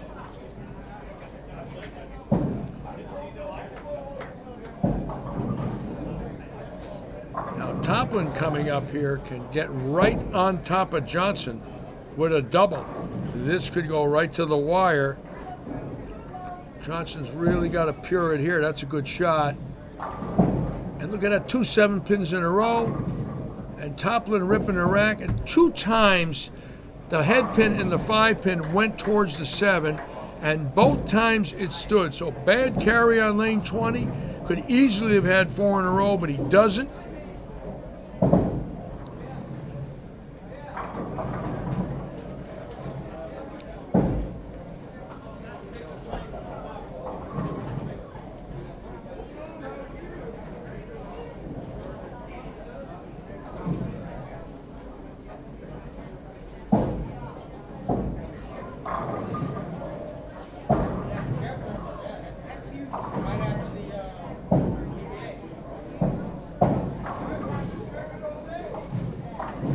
Toplin just missed that one a little. He slides so far behind the foul line. He's 5 feet behind the foul line with 11 steps. And it's so far behind the line, and nobody in this bowling center that's any good. I mean, he's a pretty good bowler. Slides that far behind the foul line. Watch. Look at that, 5 feet. And but he's good at it. I mean, that's how he bowls. That's the way he bowls, and it works for him. And it's that old saying: it's not how, it's how many. And if everybody would look at it that way, it would be a lot more fun. I'm just so sick of hearing about two-handers and lefties, and this one got lucky, and that one's a house shot, and this guy hops and skips, blah, blah, blah, blah, blah. You know, it seems like the better you bowl, the more people find a way to rag on you. And it's the other way around. My opinion, look at this, 3 7-pins for Johnson. Now, when was the last time you saw 3 light hits with a 5 and a head pin go to the 7, and the 7 doesn't move? Now, that's the 3rd time he's had literally the same shot. Look at his score. And luckily for him, Angela can't get loose here. She's probably nervous.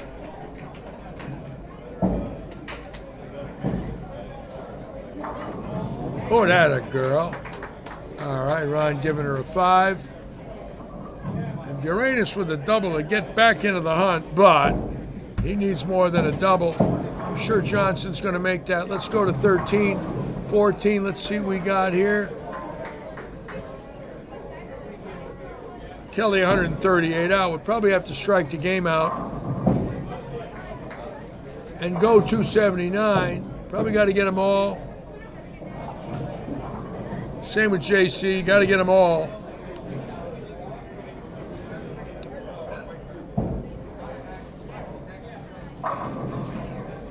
And Toplin light again. See that? The last time he broke down the 2-pin, he missed it. Left a 2-pin on that lane. Now he's got a tough one here. Anything can happen on this. Good shot. Tough shot, boy. Lost some wood in count. Now, this is big for Angela here. She's got to strike. That's a pretty good shot right there. Nope, jumped early. Oh, boy. I thought it would hold. It flipped right over, and now obviously Johnson's catching a break here because of the 30 bonus pins, which is going to help him tremendously.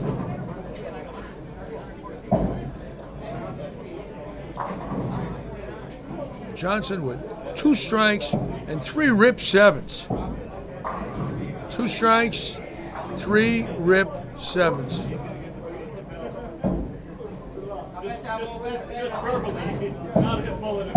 And finally gets the 7 out and leaves a weak 10. So obviously Johnson having easily to get to the pocket, impossible to strike. 4 half pocket hits, all corner pins, 3 7s, and now a 10.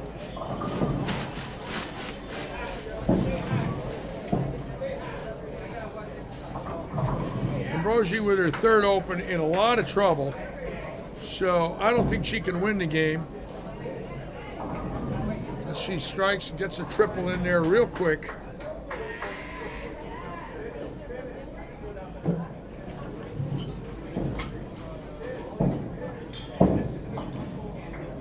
And Johnson just making that 10-pin like he's been shooting it for 83 years. The next thing you got to think about is when you watch a match like this, with the 2 leaders not bowling well, is Funk, Baxter, Baranis, Toplin. Funk, Baxter, Baranis, and Toplin. So, let's check out Funk and Baxter here now.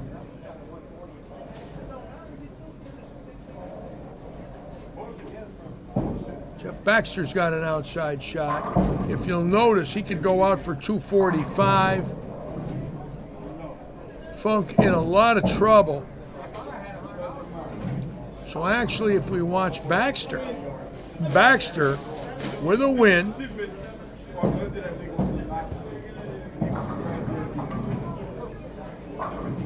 folks, just a bad game, one of those deals. Hate to see somebody get that close and then all of a sudden nothing. But we all know. Let's watch this one now.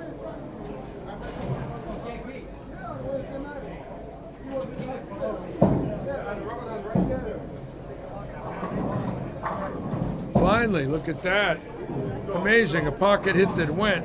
Now Toplin putting a little move on. Toplin getting 11 pins. He could go up for 255 and win his 85 plus 96. 86 out, he's got a shot. If Johnson were to lose, he's got a shot. The only way Toplin can win, and look at that, 3 light hits on that lane. Look at the last 2 times that he got it in the oil. 6 count, and that time he got it in, and it just went 60 feet. It hit that oil line. See the 6 count in the 6th frame, 6 count in the 9th frame. Both balls were in a little, and they never recovered. They just hit that oil and stopped. He hit the oil early, the ball did nothing. Now he's got a tough spare. That's a good shot at it. That should make it. Good shot. So he can go 231.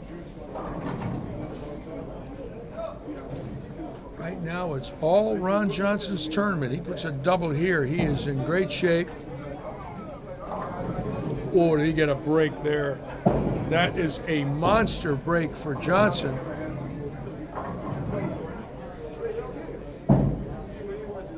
If that was Big Tonk, unmakeable. Toplin would have an outside shot. If Johnson opened 8th, 9th, 10th, Toplin strikes out. Right now, it looks like. What did Baxter do? Baxter opened, so he's in trouble. This is all Ron Johnson's tournament. I think he stays clean, he wins.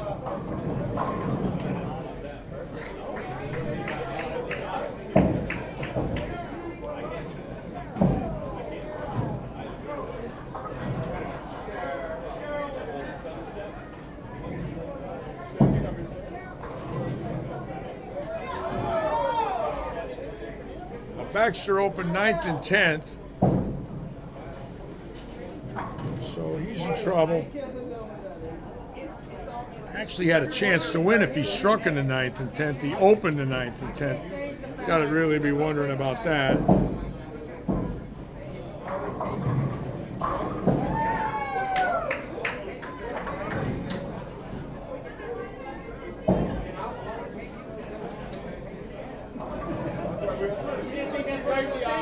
It looks like right now Ron Johnson marks out. I don't think anybody's even close.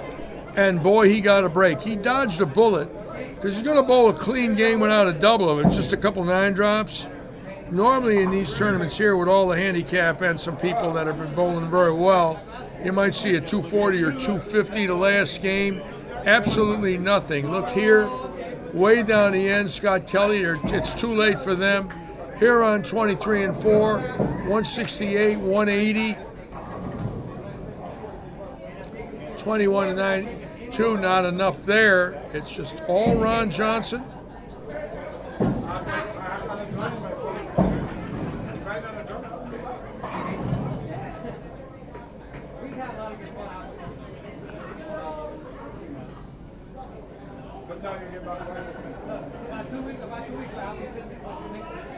So Ron Johnson's got the win already,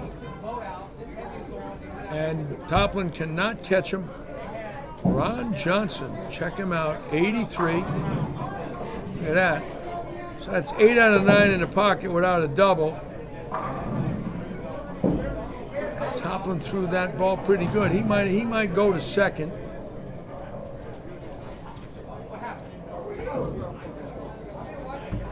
I just think from what I'm seeing here, it's all Ron Johnson.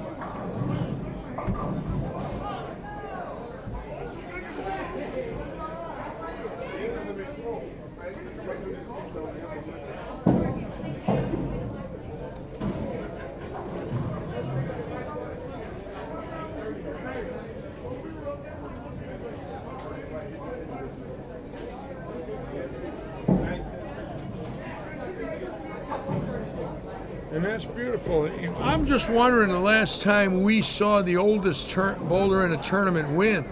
Interesting stat. We have not had anybody 80 win in any of our singles events. I don't believe anyone near 80 has won. That's just a great lesson in our lives as bowlers that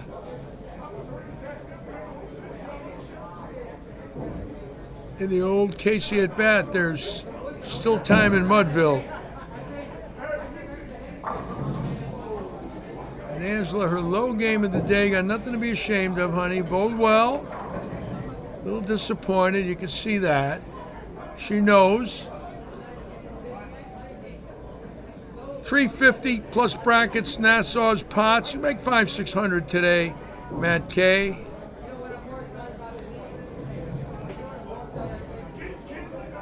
I think with these bowlers, it's not about the money. I think they have to bowl. It's just that simple. It's their life. It's their recreational dollar. And many of them are lifers and fans. And, of course, we draw them because we cater to them. They're here because they get treated like royalty, and they deserve it. Anybody who walks in our door, they're recognized. They're new, old, young, man, woman, kid, makes no difference. We got something for them. And we work hard to keep them.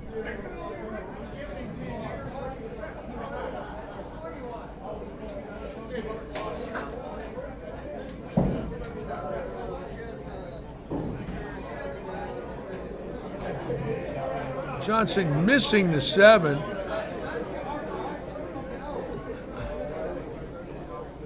Let's check out Angela now. She didn't go around him, did she? I don't think so. Did he lose that game doing that? No, he's a winner. I was going to say, wait a minute. So Ron Johnson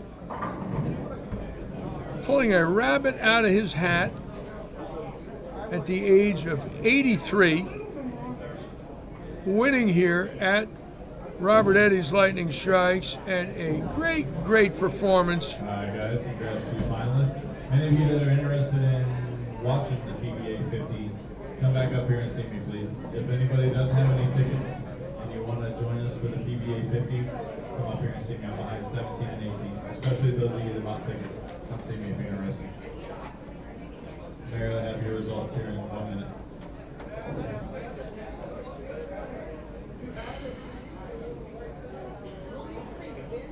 All right, Mary Berner getting ready now. Kenny.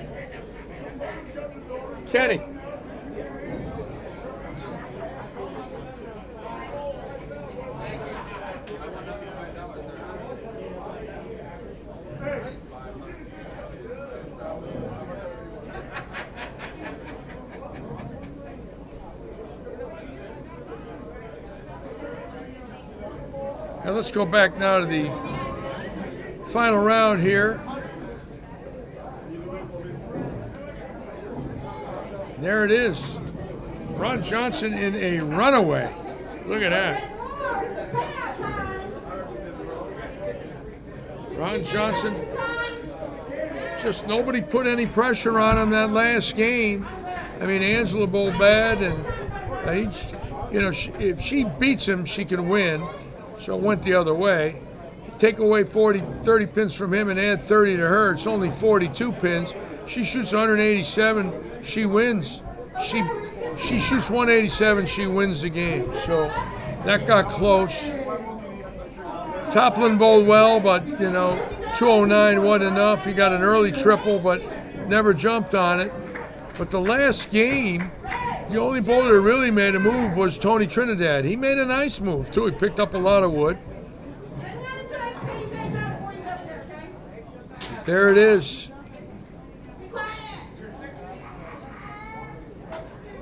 Senior Eliminator.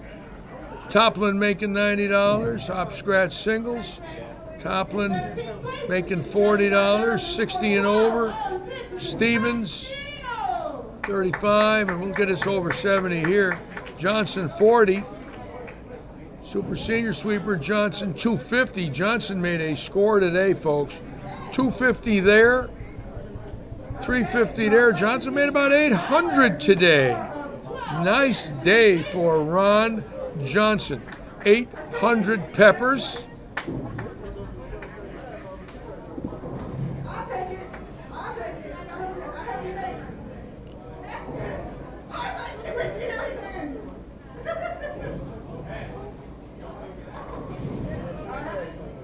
In 11th place, receiving $100 was for 1234 is Mr. Scott Kelly.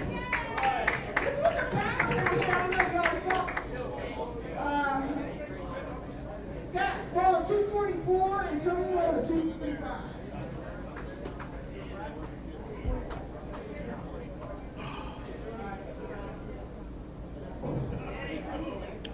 And we'll watch the presentations now as Mary's giving out some money. Ron Johnson with a lot of money today, about 800. That's a nice day.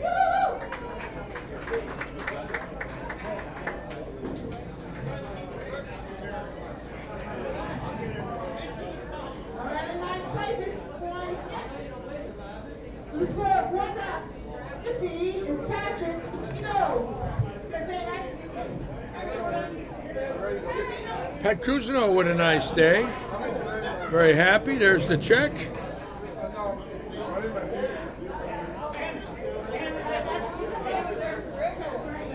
Always nice to see some new faces in here. Irvin Funk bowled very well today, getting in. Pat Cousineau bowled well. Angela Rosie really bowled well today. Good for her.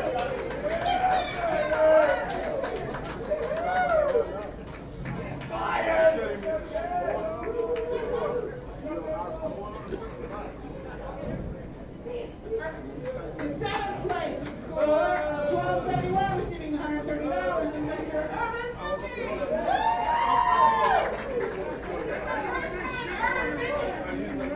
Look at Irvin. Irvin's happy. He's pumped. Got a little money. There it is. Oh, look at Irvin. Oh, he's all pumped up. Check him out. I love it. Isn't that something? It's so wonderful when you see the smiles. Look how much it means. Yeah, and they're not getting rich here, but they're loving it. Wayne Toplin bowling well today. Nice to see Wayne's not limping. Had a bad leg for a number of months. He's happy.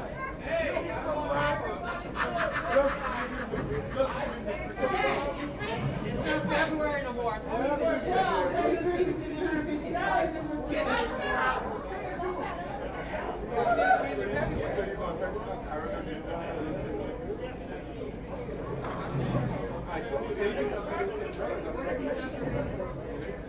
All right, in fourth place. Score 1274. Our only female in this round, receiving $175 is Mr. Angela Roki. There's Angela. Good for Angela. She's pumped.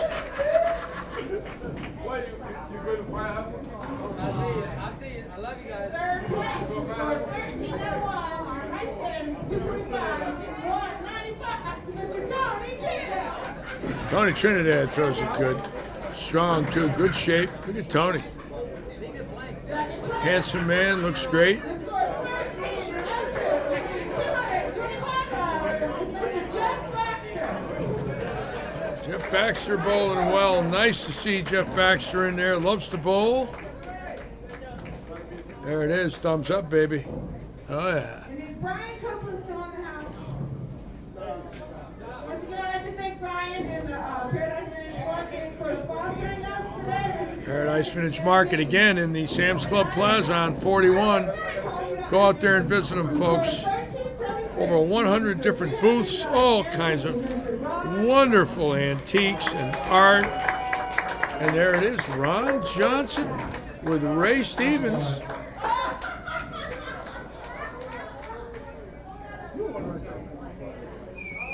Ron Johnson with a big hit today. See you guys all again the first Saturday in June. If you're traveling a long distance, please be careful going home. Thank you once again.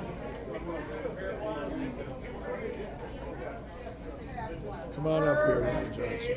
We're going to get Ron Johnson in here. I got to ask him some questions. He's amazing. You got to, folks, stay with me a little bit here, and let me interview this man. Let's see what he has to say. If I can get him in here.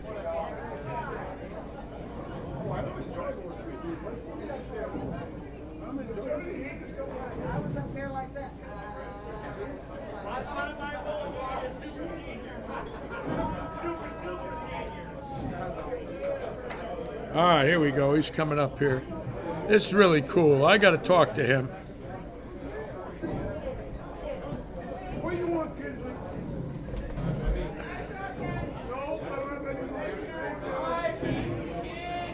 Congratulations. Thank you. Fantastic bowling. Come on in here and say hello. I got to ask you some questions. How have you stayed in such great shape? Chasing my wife around. Chasing your wife. You know, it's genetic. Your physical game's fantastic. Thank you. I mean, it's just one shot after shot after shot. Took a while. There's a coach in Phoenix, Arizona. Yeah. Who, Jordy Nesberg? Who showed me how to release the ball after 8 years of forgetting how. Let him all? Just Who was the coach? my youngest son, Patrick. Wow. Your son, Patrick, in Phoenix. He was really good. You bowled great. I'm fascinated by how good you throw the ball. Thank you. That is absolutely wonderful. I mean, you are in fantastic shape. I didn't know your age, and I had heard, but I was so impressed with your shot making. And I mean, it's amazing to see somebody your age do that. You're blessed. That goes back to the plastic and ebonite era, urethane era, when you had to be a shot maker. Sure, you had to be a shot maker. You didn't have any help. Did you notice my ball doesn't move very much? Yeah, but you're accurate. You make great shots. You got great swing, great balance at the line. Accurate. Good spare shooting, flatten it out at the 10. You got some tricks with the hand. You're just fine. Yeah. Anyway, it's a great day. You made a little money. Oh, yeah. Yeah. And Ricky helped. He drilled the last ball. I had to change the thumb slightly. And Ricky helped you out a little Ricky bit? did it, and then we went out on the lanes. Then he watched you. I had a different kind of wrist feature that I was using. Yep. He basically told me to scrap it, gave me a different one. Ricky's and a lets me genius. walk But in. it's very easy to read your game, simply because you're so close to begin with. And when you get somebody who's a shot maker, you can see things a lot easier than if they're all over the place. You don't know what to tell them first. Yeah. You know, it's pretty simple to watch your game and watch the shots. You start seeing that follow through and that ball come off your hand, and you go, whoa! You're pretty consistent there. Yeah. Anyways, congratulations. Thank you, Larry. Fun watching you, sir. You know what? What's that? When my mom was alive, who was my all-time favorite doubles partner, Yeah. she was a lefty. Your mom was a lefty? Yeah. So guess who she's watching? Is she watching us? Well, thank you so were much. one of the first ones she was watching. Well, thank you. Steve Feremsky was one. Steve Feremsky's still alive. Steve Feremsky lives in Cottonwood, Texas, excuse me, with his wife Barbara. Ski is still with us. Ski is 91 or 92, still with us. Wow. Oh, yeah. Wow. And Earl the Pearl, of course, that was her idol. Yeah, Earl was special to all of us. The ones that knew him and the ones that watched him. Speaking of shot makers. Oh, what a shot maker. That man was a shot maker. Anyways, so proud of you. And congratulations on a great, great day. Next time, you be out there. Well, we'll see. Maybe we'll Are make you my getting last close? comeback. Are you getting close? Well, I'm 72 in May. I don't know if it's time for a comeback, but I like calling the action. It's fun because it's fun. Yeah, just and you're so darn good at it. Well, thank you. I watch every one that you do. Well, thank you so much. Now we all watched you today, so that's even better. Thank you. I'll have to run home and watch it. All right. Thanks a lot. Ron Johnson, how about him? Thrilled? How'd you like that? See his face. A little nervous, a little shaken, a little. Just think what it thinks, what it means to a man 83 to have a day like that. You know, when you wonder about, you know, how many times can you throw the ball that good at that age? Well, you just saw it. Just saw 5 games of it. God bless him. Great bowling. All right, we're going to call it a day. Keep in mind, 6:30 Tuesday, 6:30 Wednesday, we are on again. The crowd thinning down now, and we want to thank all of you again for being with us today. And we want to thank Robert Eddy. We want to thank Paradise Vintage Brian Copeland. All of you for watching. See you Tuesday and Wednesday at 6:30. And as usual, I want to wish all of you a lot of good luck, good bowling, stay healthy. Thank you. Thank you very much. The words of Elvis, thank you very much.